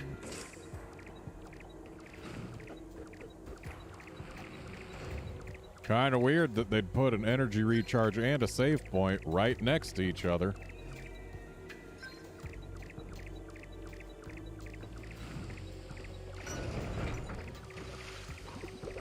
Why do you suppose they would do a thing like that? If your answer was an Alpha Metroid, apparently you're correct. Also, why would they do that for an Alpha Metroid?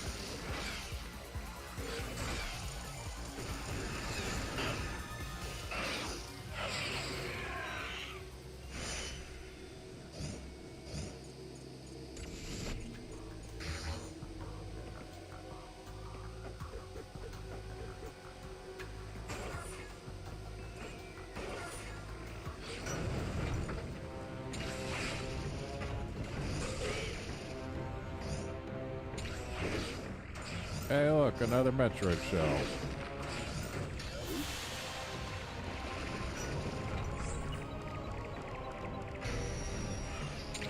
Hey, look, another Alpha Metroid.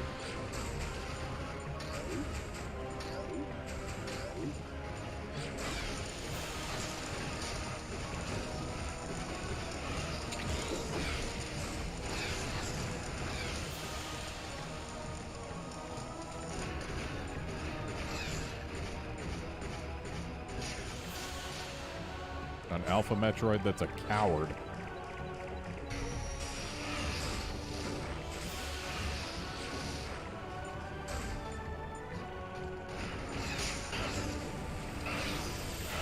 Running away when it only had 3 missile shots left.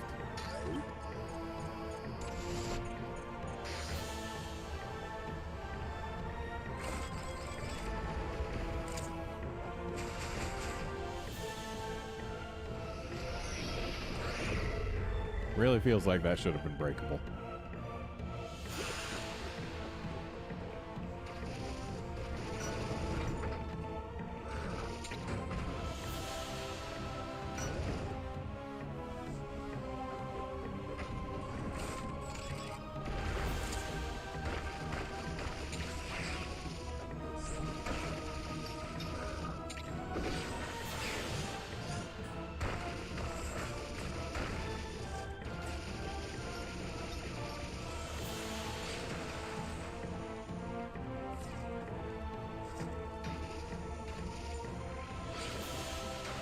I don't know what this thing is. But it flashes when I shoot it.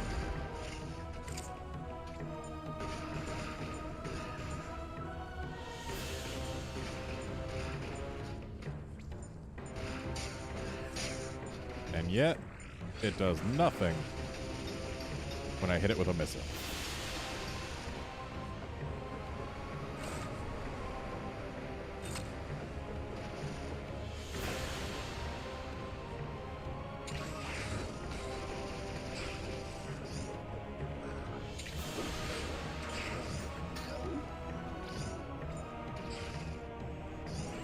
I needed to freeze that.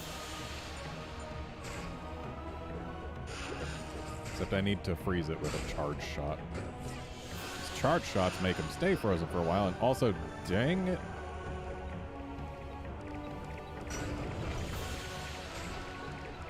Alright, show me the Metroid. Oh boy, it's another alpha. But it's one of those fiery alphas.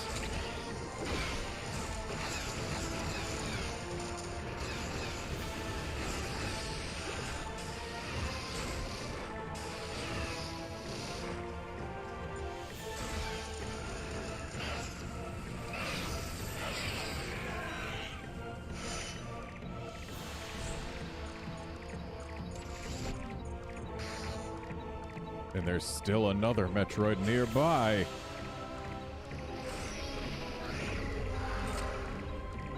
And yet, there are no blocks to break in here.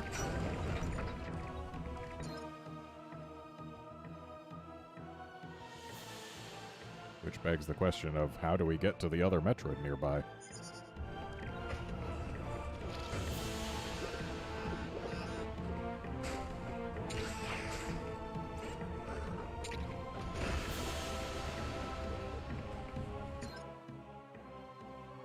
guess we warp over there, but then I didn't get anything that would allow me to open any new rooms, did I?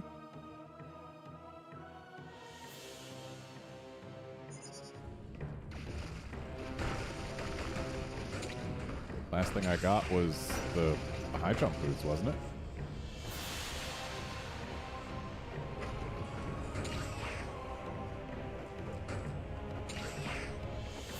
This game puts too many enemies all over the place.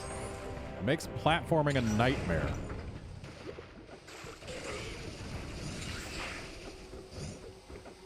Like you're just trying to get through somewhere quickly, but you end up jumping into a bunch of enemies just because they're there.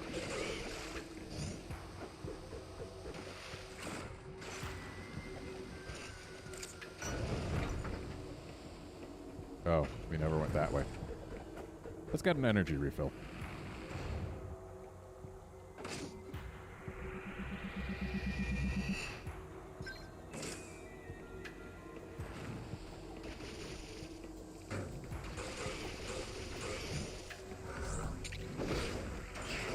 Hey, look, another Metroid shell. We're on the right track.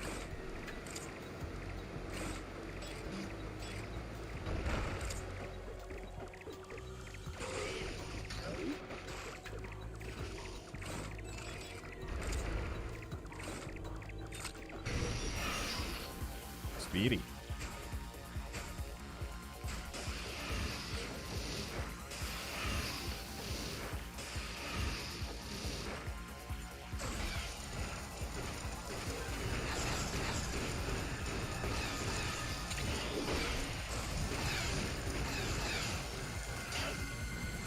Got him.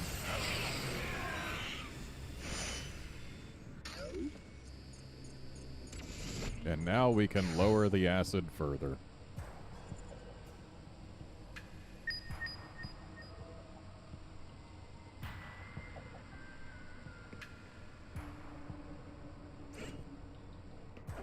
So clearly I was meant to come this way before going to the hot area.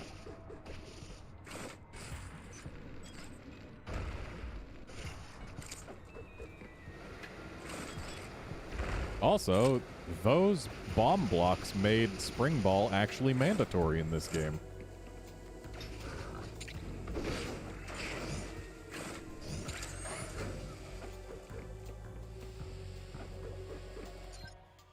Okay, so my nearest warp is the one down there, so we might as well make our way there.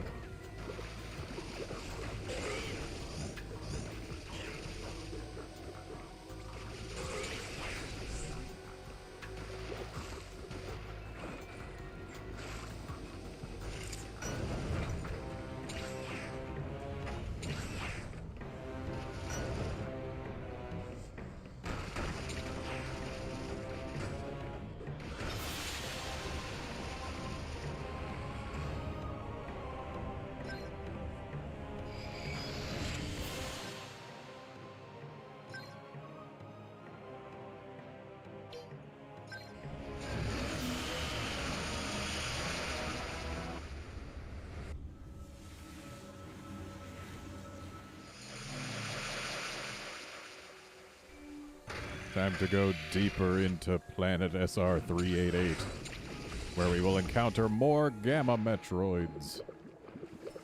Because we've still only found the one.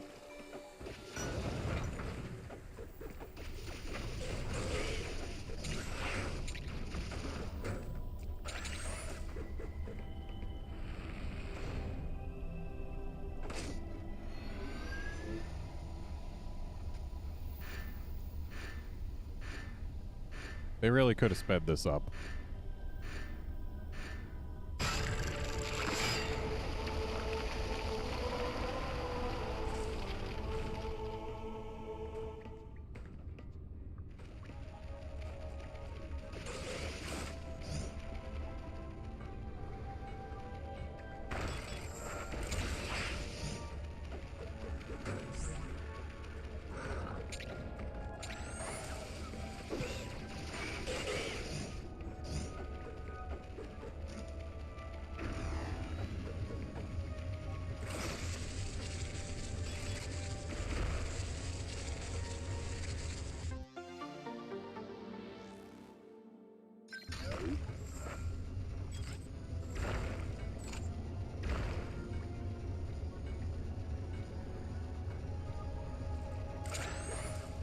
Well, I definitely remember the part of SR388 that this area was meant to evoke. Looks real different now, though.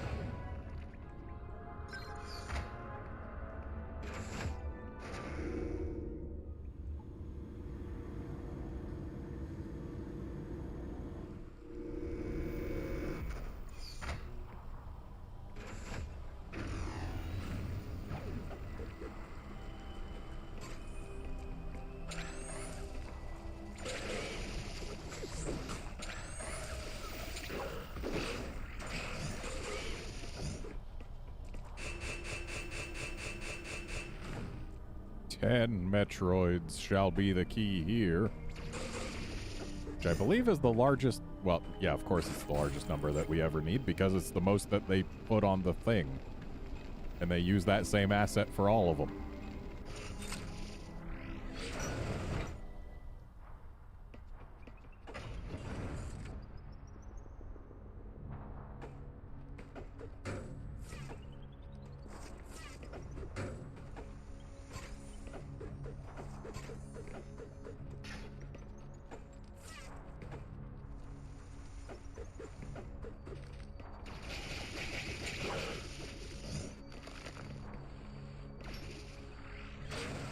And we can't deal with that yet, I don't think.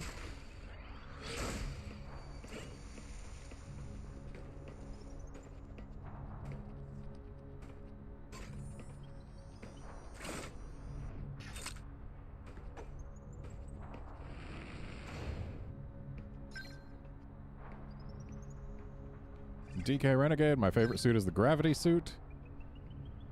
And not only because it's the best. Like, as far as suits in this game go, gravity suit easily. As far as suits in this franchise go, then it gets a little trickier, but not much. The light suit in Metroid Prime 2, I absolutely adore.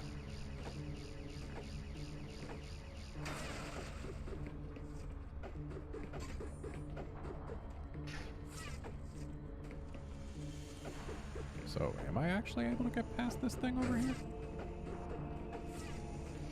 Or is there... Ah.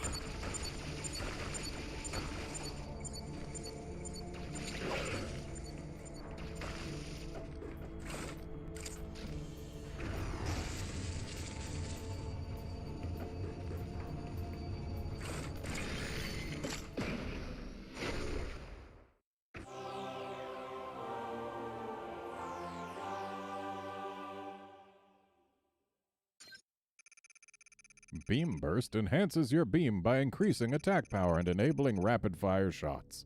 Firing this beam uses A-Hunt. Hold Y for rapid-fire shots.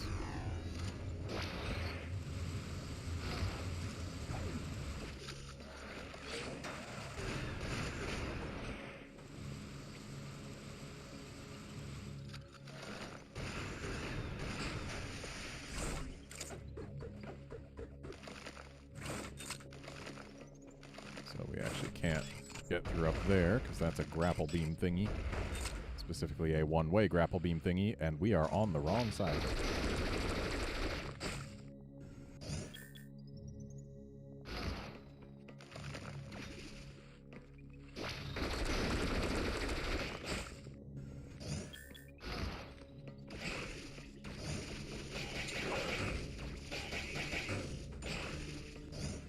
Why'd the first one only take one shot?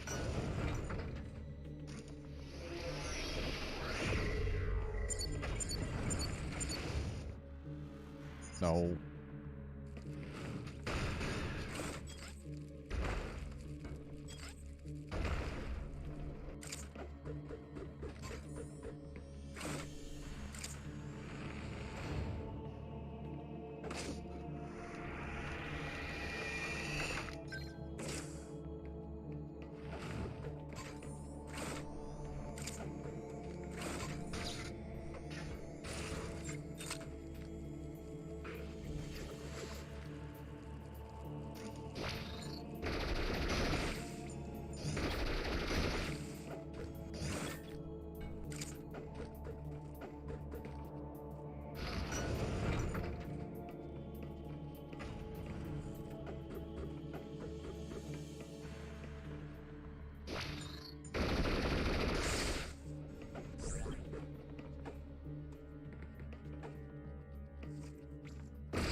This room has the sound of a place where I'm going to get a power-up.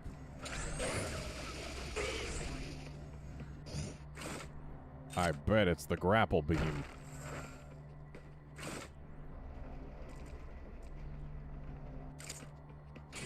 Hey, would you look at that? It's the grapple beam. Uh-oh. YouTube telling me I'm dropping frames. Hopefully not too many. The grapple beam latches onto blue or red grapple points. Tap its icon on the touchscreen and blah, blah, blah.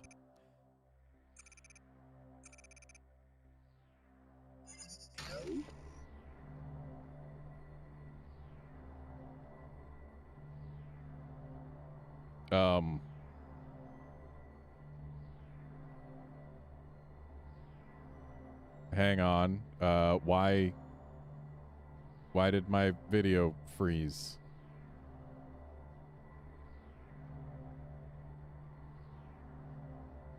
Hang on. I gotta close and reopen my viewer software. And then I gotta open the touch screen as well. Separate the lower screen. There it is. Hello? Lower screen? Why are you not working? We got upper screen working. Why is lower screen not working? What if I... hang on. There we go. We're functional. But we're also dropping frames constantly. This is not great. I don't know what's causing it. I don't know if I can fix it, but I can sure as hell try. There's one recourse I have to try.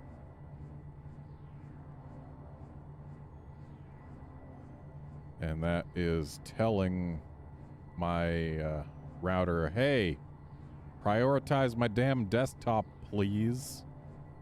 It may or may not affect anything, but hopefully it will. There we go. Desktop prioritized. And hopefully things will be functional now.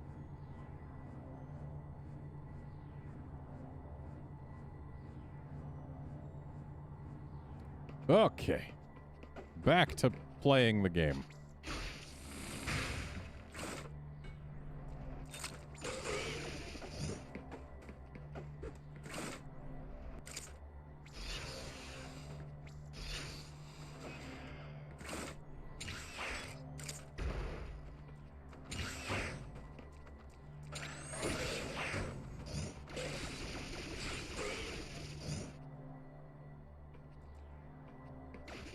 And unfortunately, if things go wrong from here on out, there is no recourse available to me. I just have to hope that everything is cleaned up now.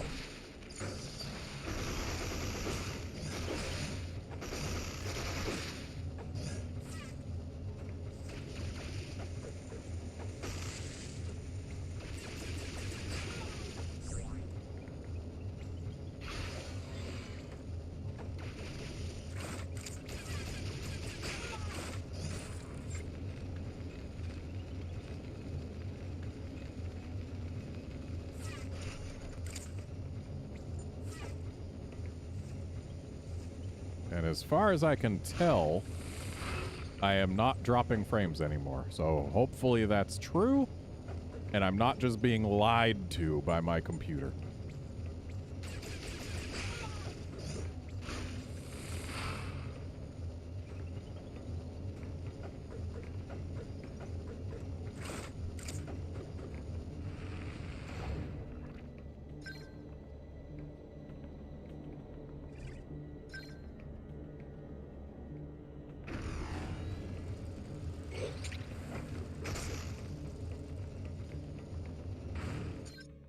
So this elevator would take me somewhere.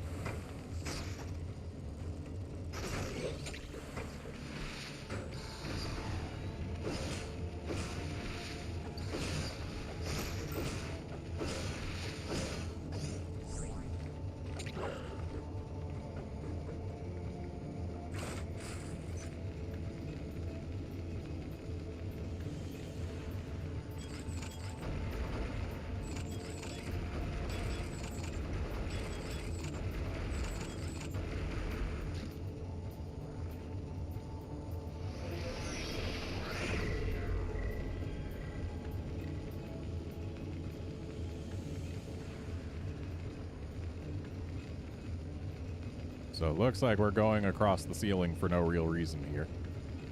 And that might be true. And it is true. Because of those stupid spikes.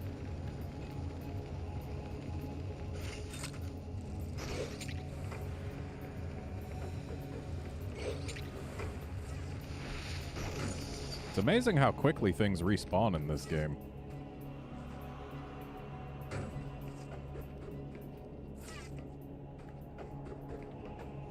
And again, I suppose it's pretty much par for the course in a Metroid game for enemies to respawn once they get off screen. If I had Aeon, I'd be able to get through that, but I don't. I am running empty.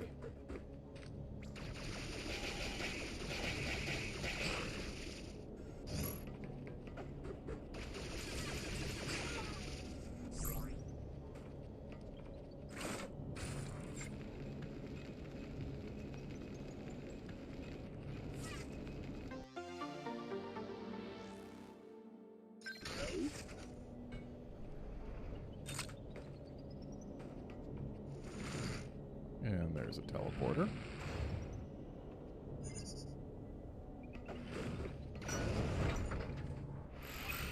Well, now we're not empty.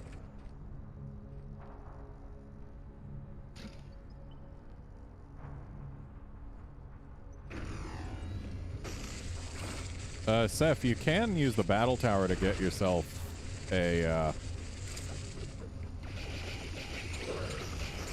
nature mint to get it to be the right nature.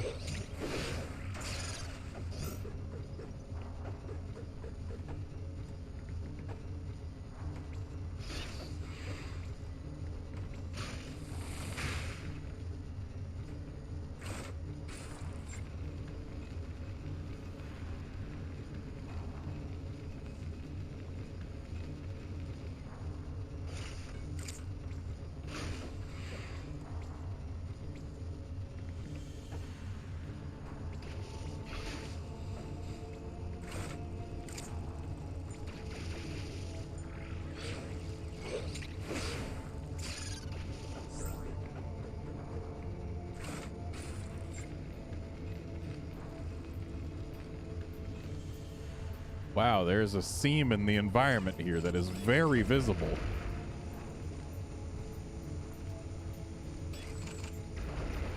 You don't see that very often in games these days. Usually they do better jobs of hiding their seams. Let's see, if I turned off 3D mode. Yeah, that seam is still visible with 3D mode off.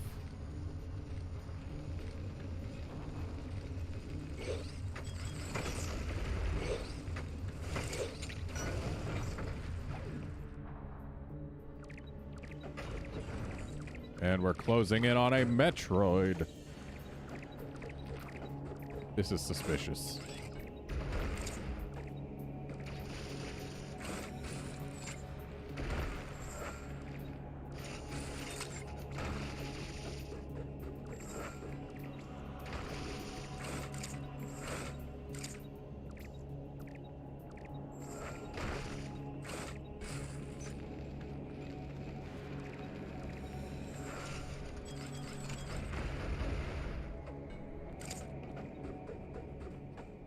Well, this is a place where a Metroid could be, provided it runs away from us while we're in the first place that it can be.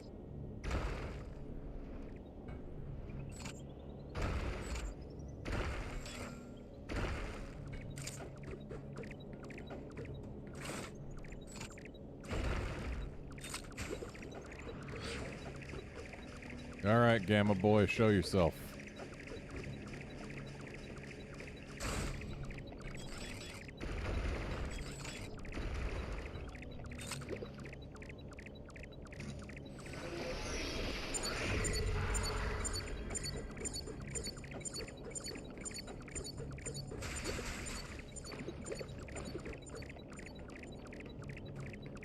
So there's a destructible block somewhere.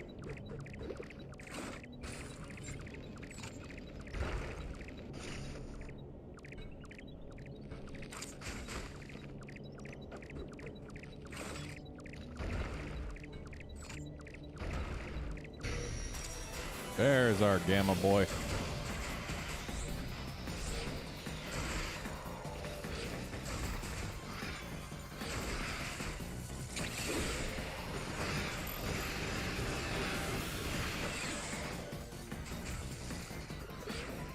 And it has escaped.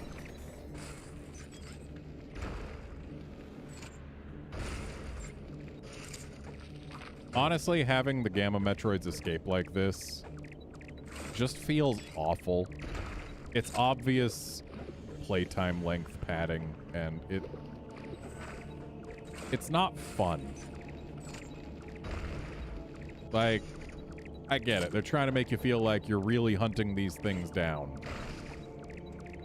But they could have done it in a way where, like, it's not before, or it's not. They could have made it not an interruption of a fight. If they really want us to hunt down a Metroid like this and feel like, oh, we're tracking it down, blah, blah.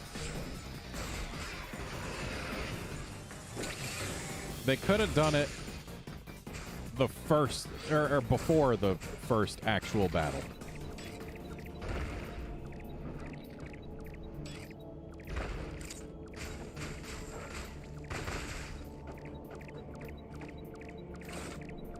Like, if they made it so that you spot the Metroid and it escapes and then you hunt it down before combat starts, it would have been more interesting and felt less bad.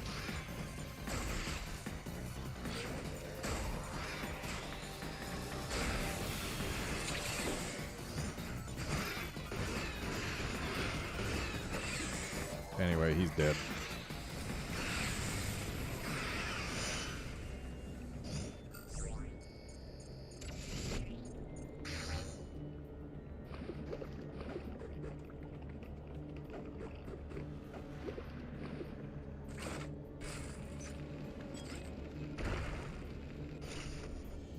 Or if they at least made the Metroid, like, change its tactics in between fights. Could have been more interesting, but... Nah, it's just the same fight, always, the whole time.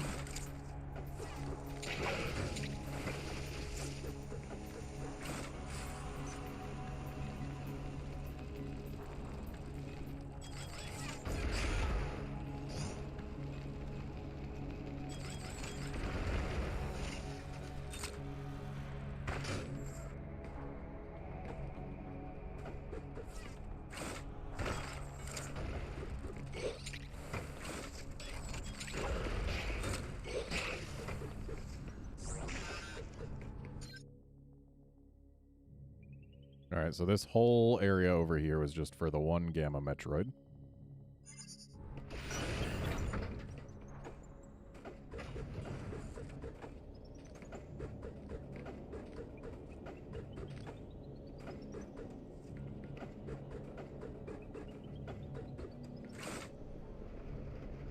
Now that we have some Aeon, we can do this.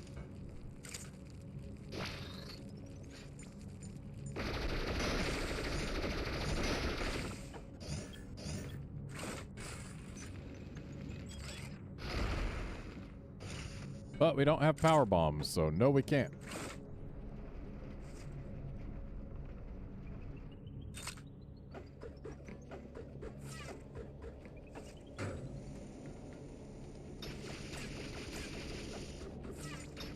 I hate the fact that you can't shoot through these guys' shells.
Well, I'm glad I came this way first.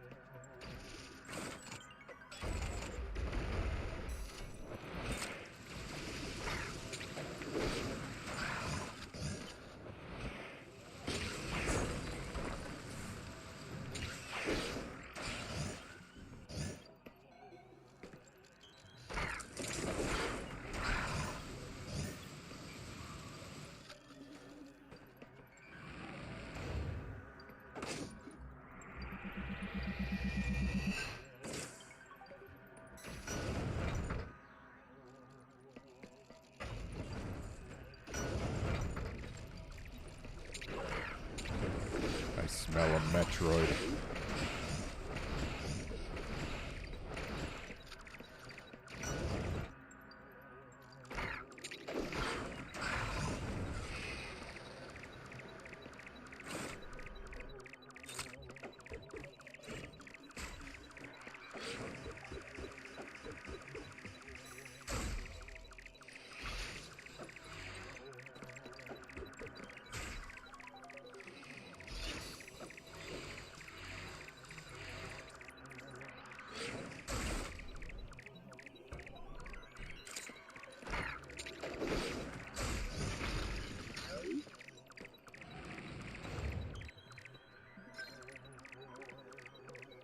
DK Renegade, yes, I'm excited for Spider-Man No Way Home, but I'm not going to watch it in theaters. Because going to the theater right now while there is still a global situation that is unresolved just seems to me like not the wisest plan. Now, if it was on a streaming service, I would absolutely watch it day one. But it's not. So I'm gonna have to wait.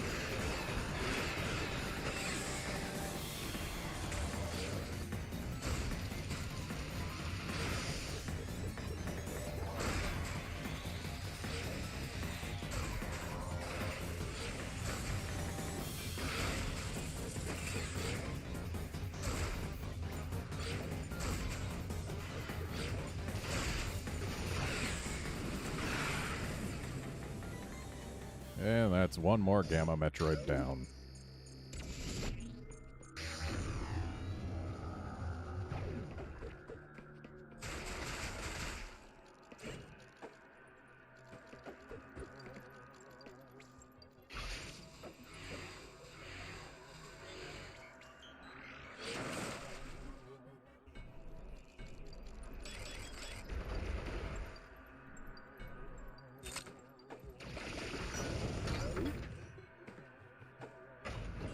Looks like it would have been able to run here. Or perhaps there's another Metroid near here.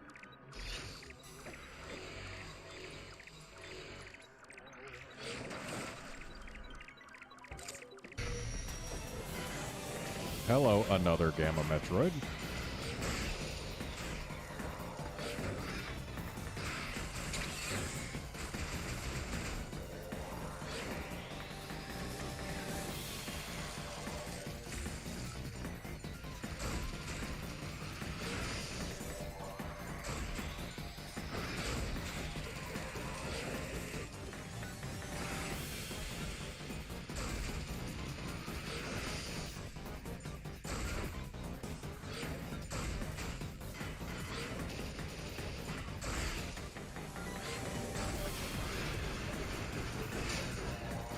Don't run away.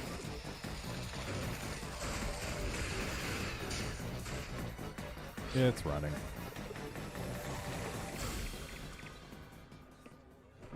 And can't get through there.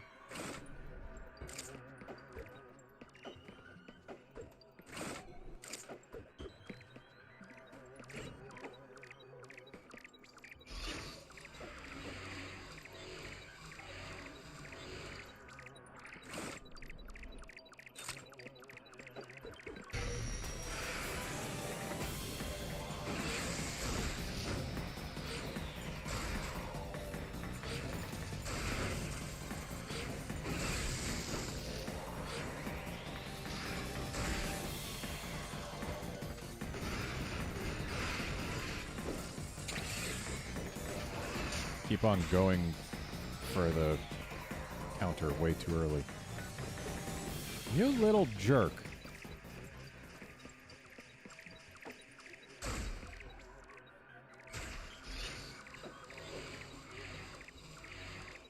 Limit each Metroid to just one run away. Seriously.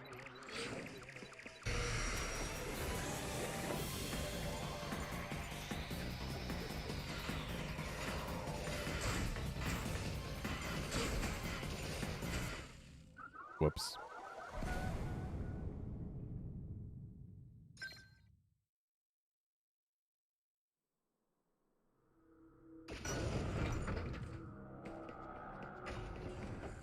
And now we get to redo that fight from scratch.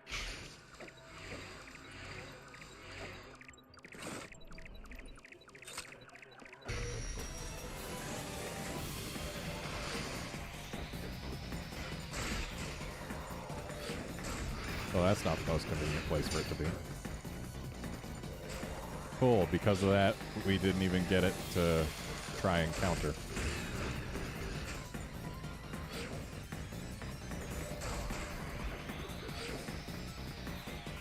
Buddy, no, don't run. You're wasting my time. Stupid mechanic. Not fun at all.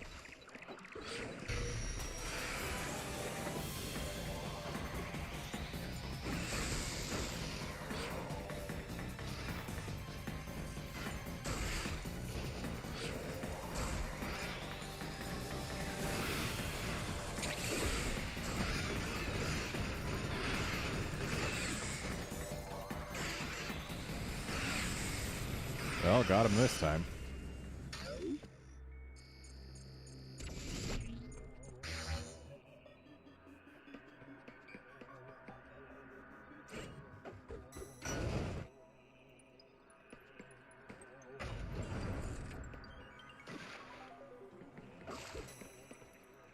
So there's an elevator down.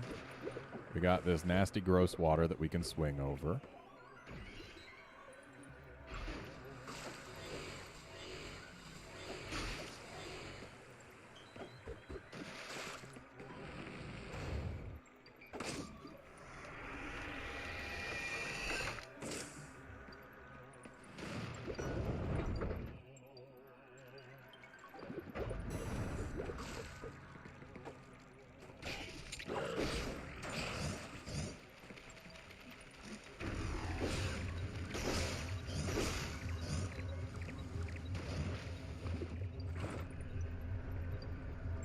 I don't like the nasty, gross water.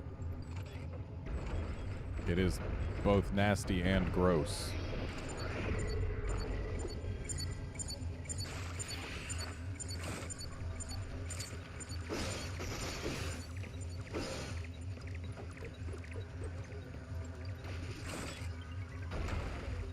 I very much want this E-tank.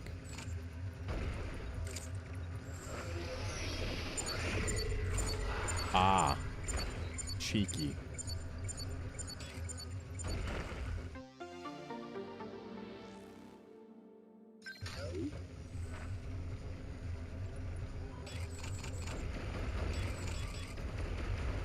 Wonder what reason there is for this tunnel to extend that way.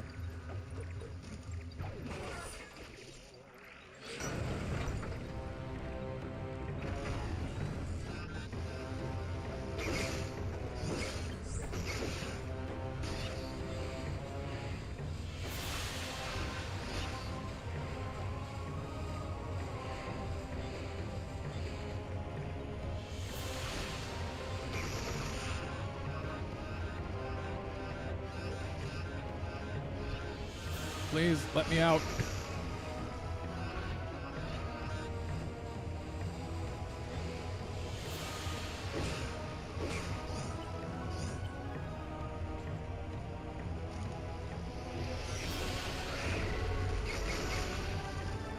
Okay, so there's no secret passages here, but I recall that Spider Ball exists.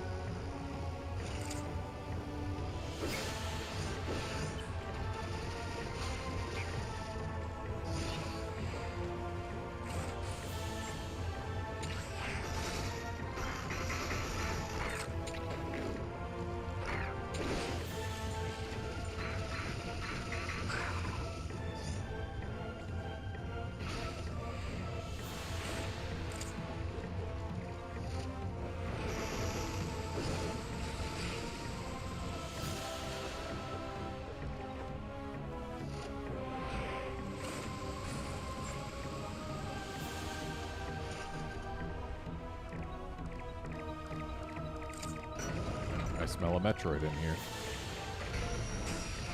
An alpha?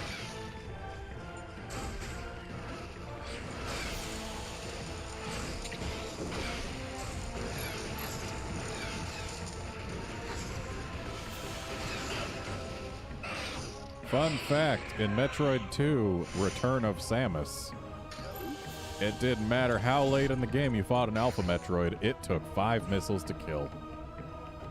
I miss those days. Also, ouch. I was perhaps not supposed to just jump in there. Yep, we're gonna die. We are very much going to die.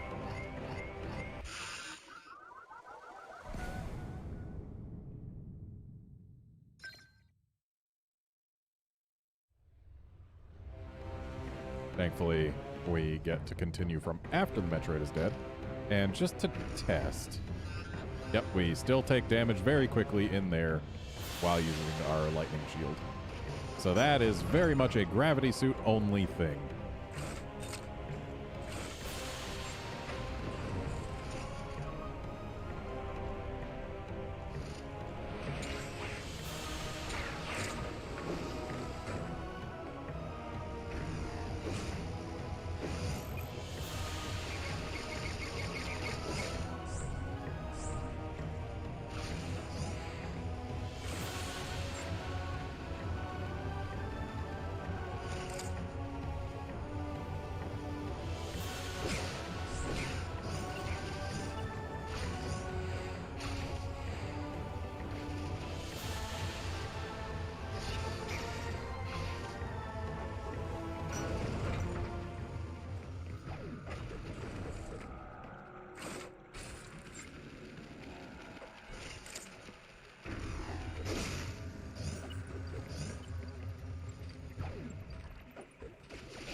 So now let's take this elevator. Or not.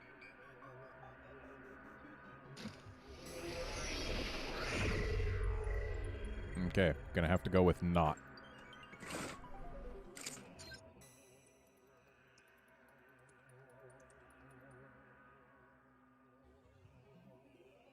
So then, do we go over there, take that elevator? I guess so. Wow, that was a long time ago. Is there a warp closer to it? No.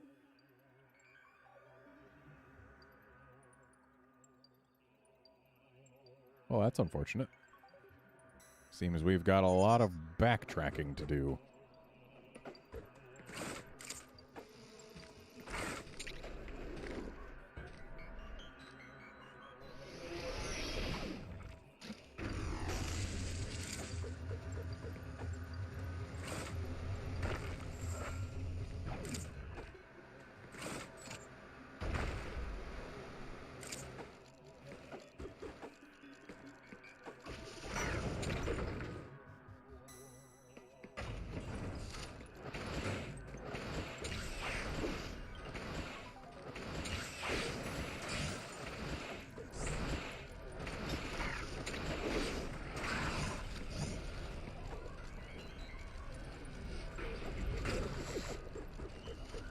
Oh, or we can go further up here and see what is here.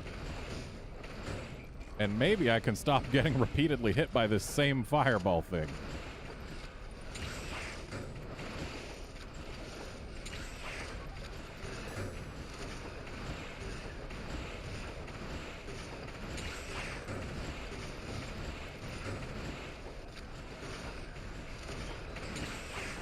Hey, it's dead.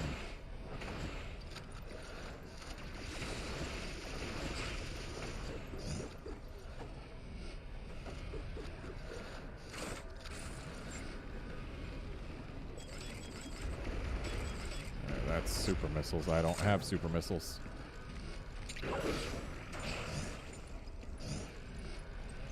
Which means there's Nothing I can really do in here right now. Other than leave. Sure.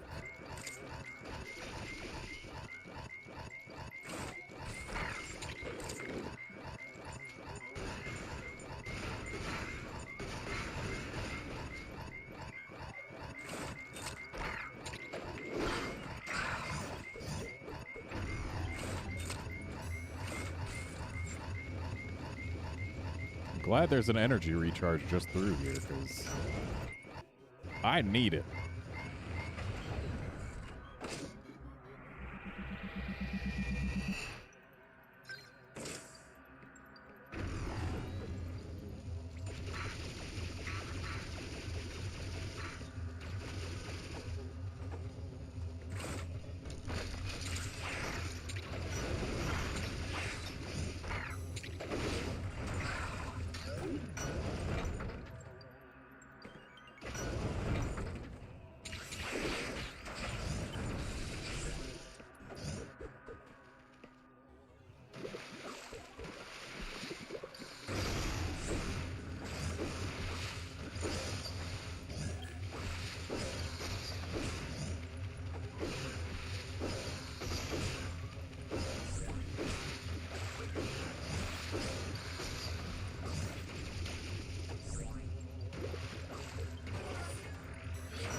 Alright, we got a teleporter, and we've got the back end of some kind of door. That's not a whole lot of help, honestly. There's no teleporters that are any closer to where we want to be, really.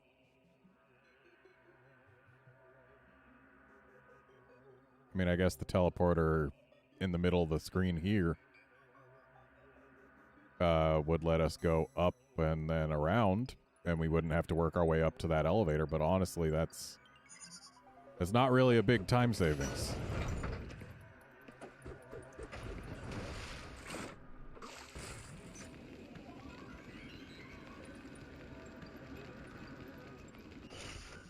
You know what? There's something I didn't do while I was in here. Okay.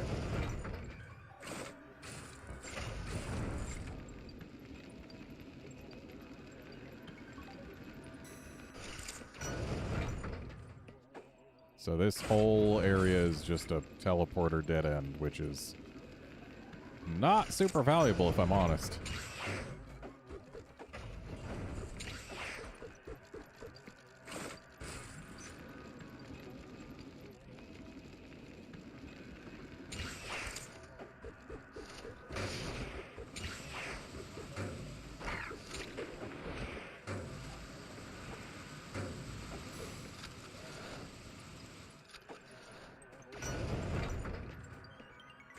We did open up a path over here.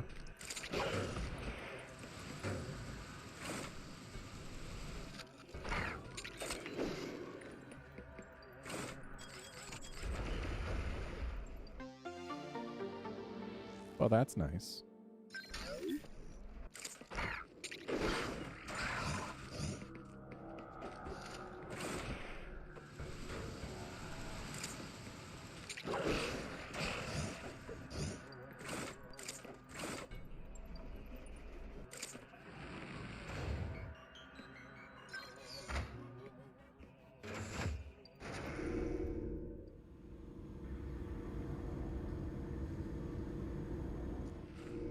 It's amazing how much lower the frame rate dips when you're on an elevator.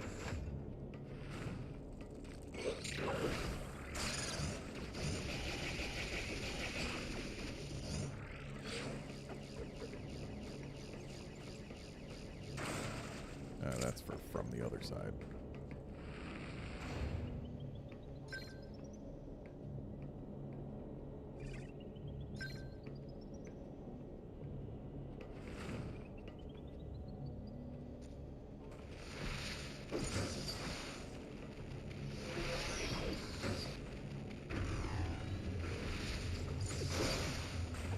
Man, these things are annoying.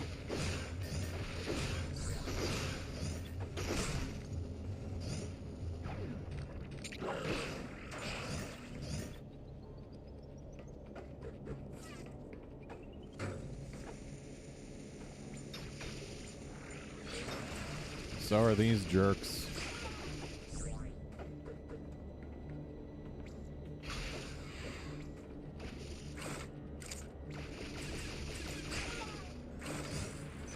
I think I saw a grapple beam thing or some other entrance.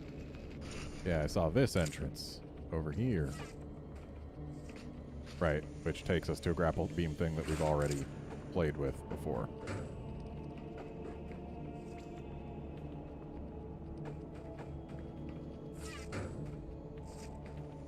Cool.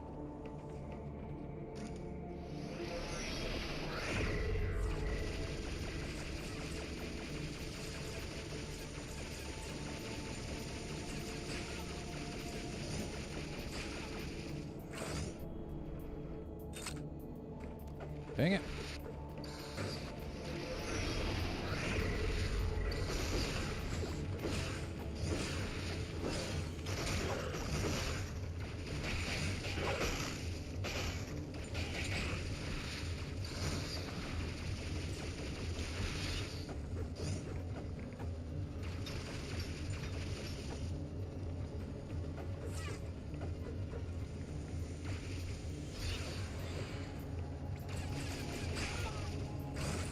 It is annoying to get back past here.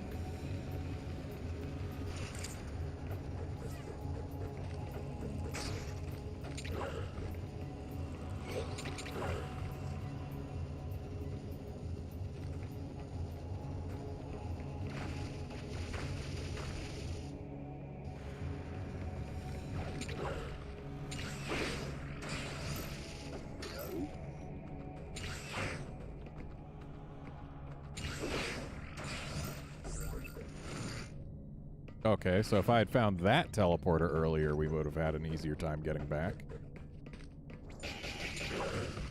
But no, in my foolishness, I went up before down, and thereby cheated myself out of a very useful shortcut.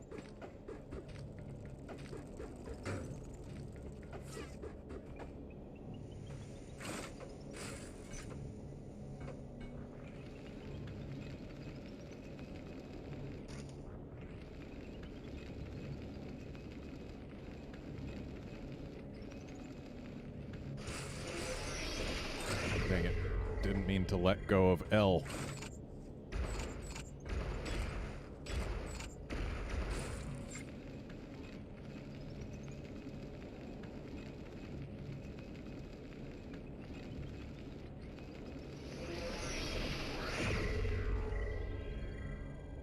So there is an item, but it's past these. Which means it wants us to have space jump, doesn't it?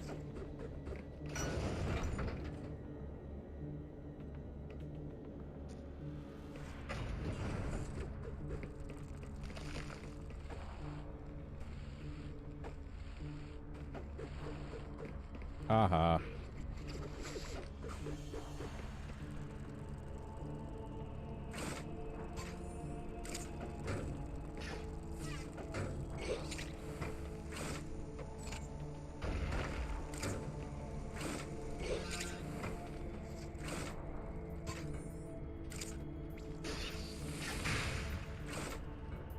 Alright, so now we can actually escape from here.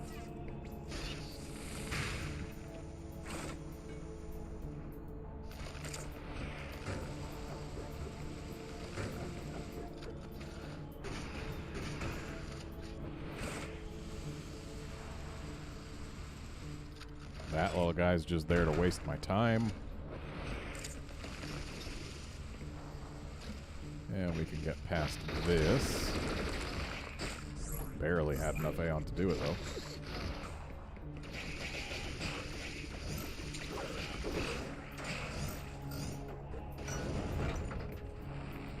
And we can take this on down to a place we've never been.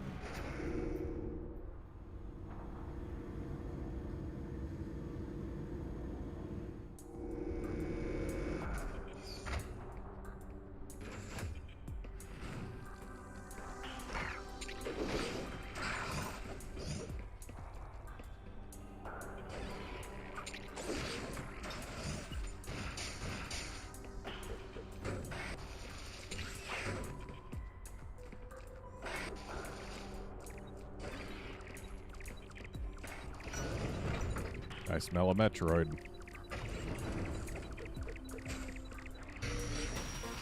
Oh no, an alpha. But it's a fiery alpha.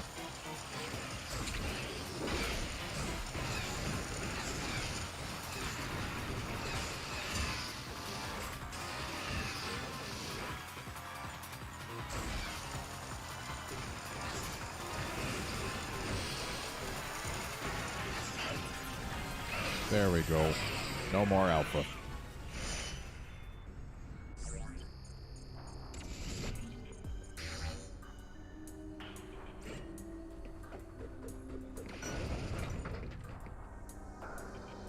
And this elevator takes us up to an item.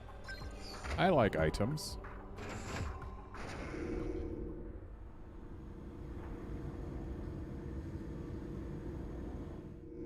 Especially if they're good ones.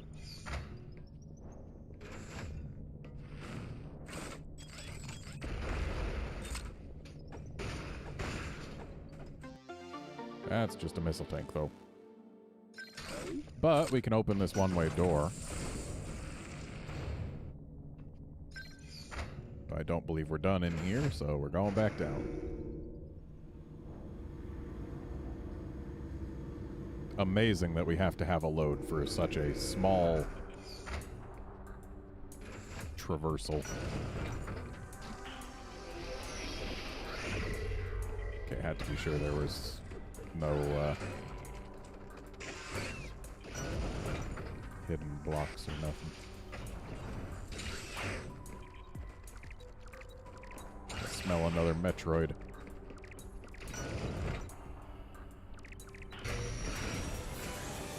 A gamma!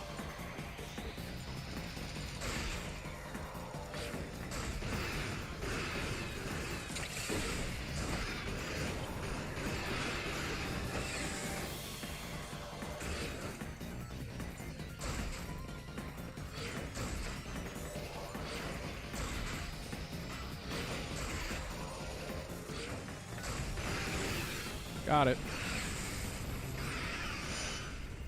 See how much more pleasant it is when they don't run away?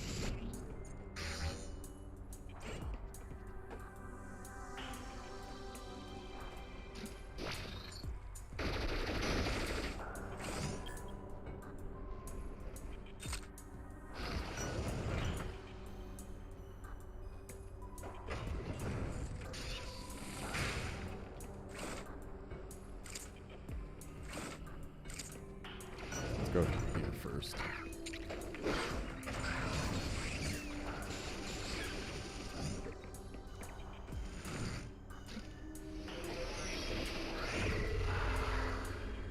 Well, at least we've discovered a teleporter.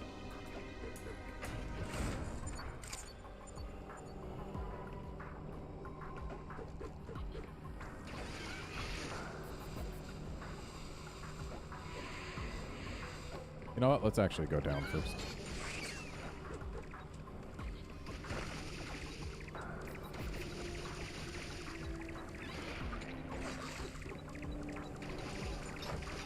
I don't know. Yes, I do know.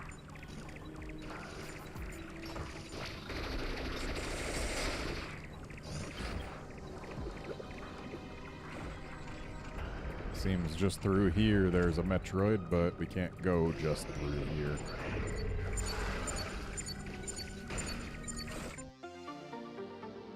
Can get that though.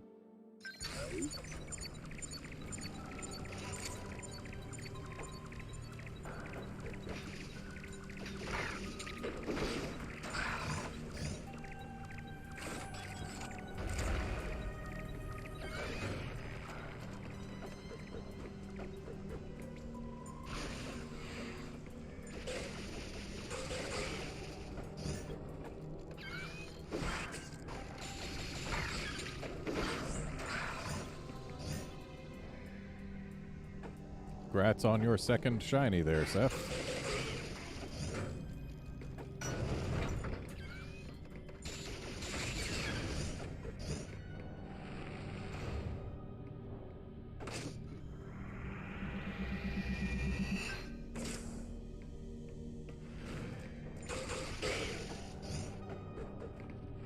An energy station and a save station.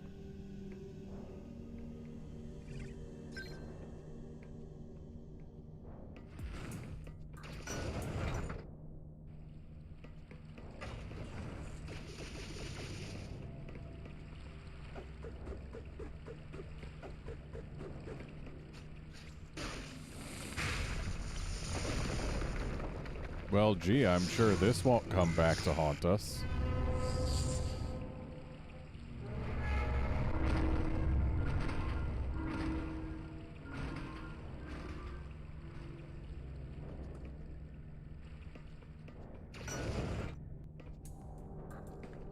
There's just no way it could end up becoming this game's only truly unique boss.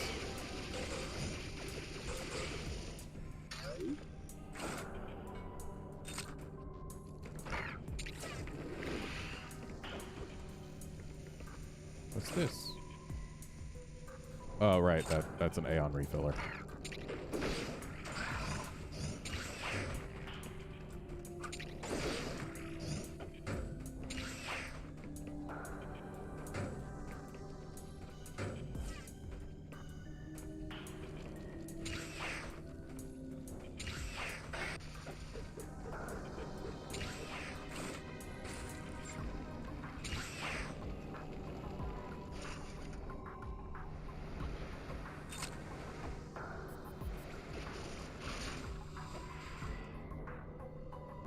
I don't have Spazer yet.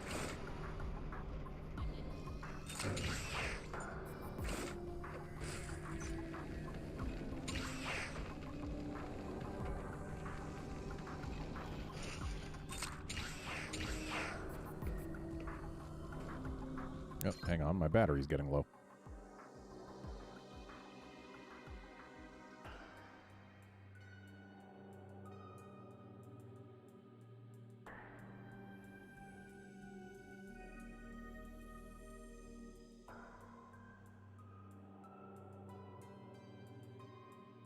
That's the thing about full 3DS games. They can suck down battery, and, like, generally, you can get, like, 6 hours. The problem is, I'm pretty sure the capture board that I've got in this thing uses the 3DS battery for power rather than using, say, the USB connection it's got. I could be wrong on that front, but I don't know.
Oh, hey, we're here.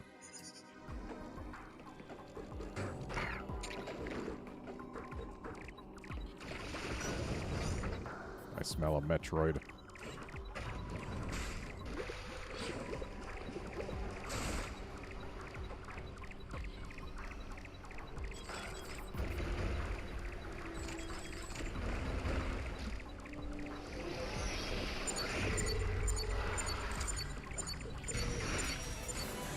I see a Metroid. Hey, no. Get off the floor.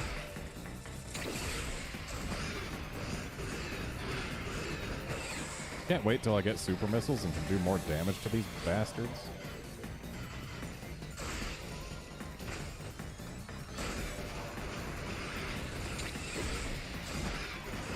But this one should be dead now.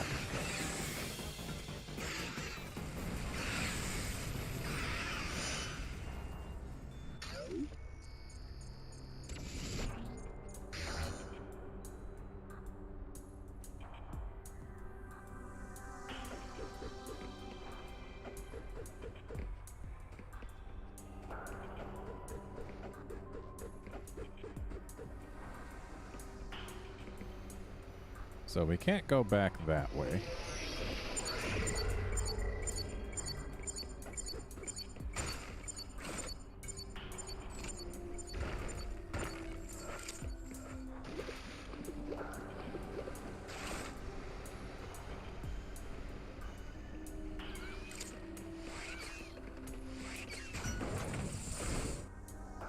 Hey. And this is actually a fairly timely save station because I actually need to get going looking at the time. But thank you everyone for joining in to watch and chat and all of that. And I'll see you folks next time for more Samus Returns. When Samus Returns returns. See you then, friends.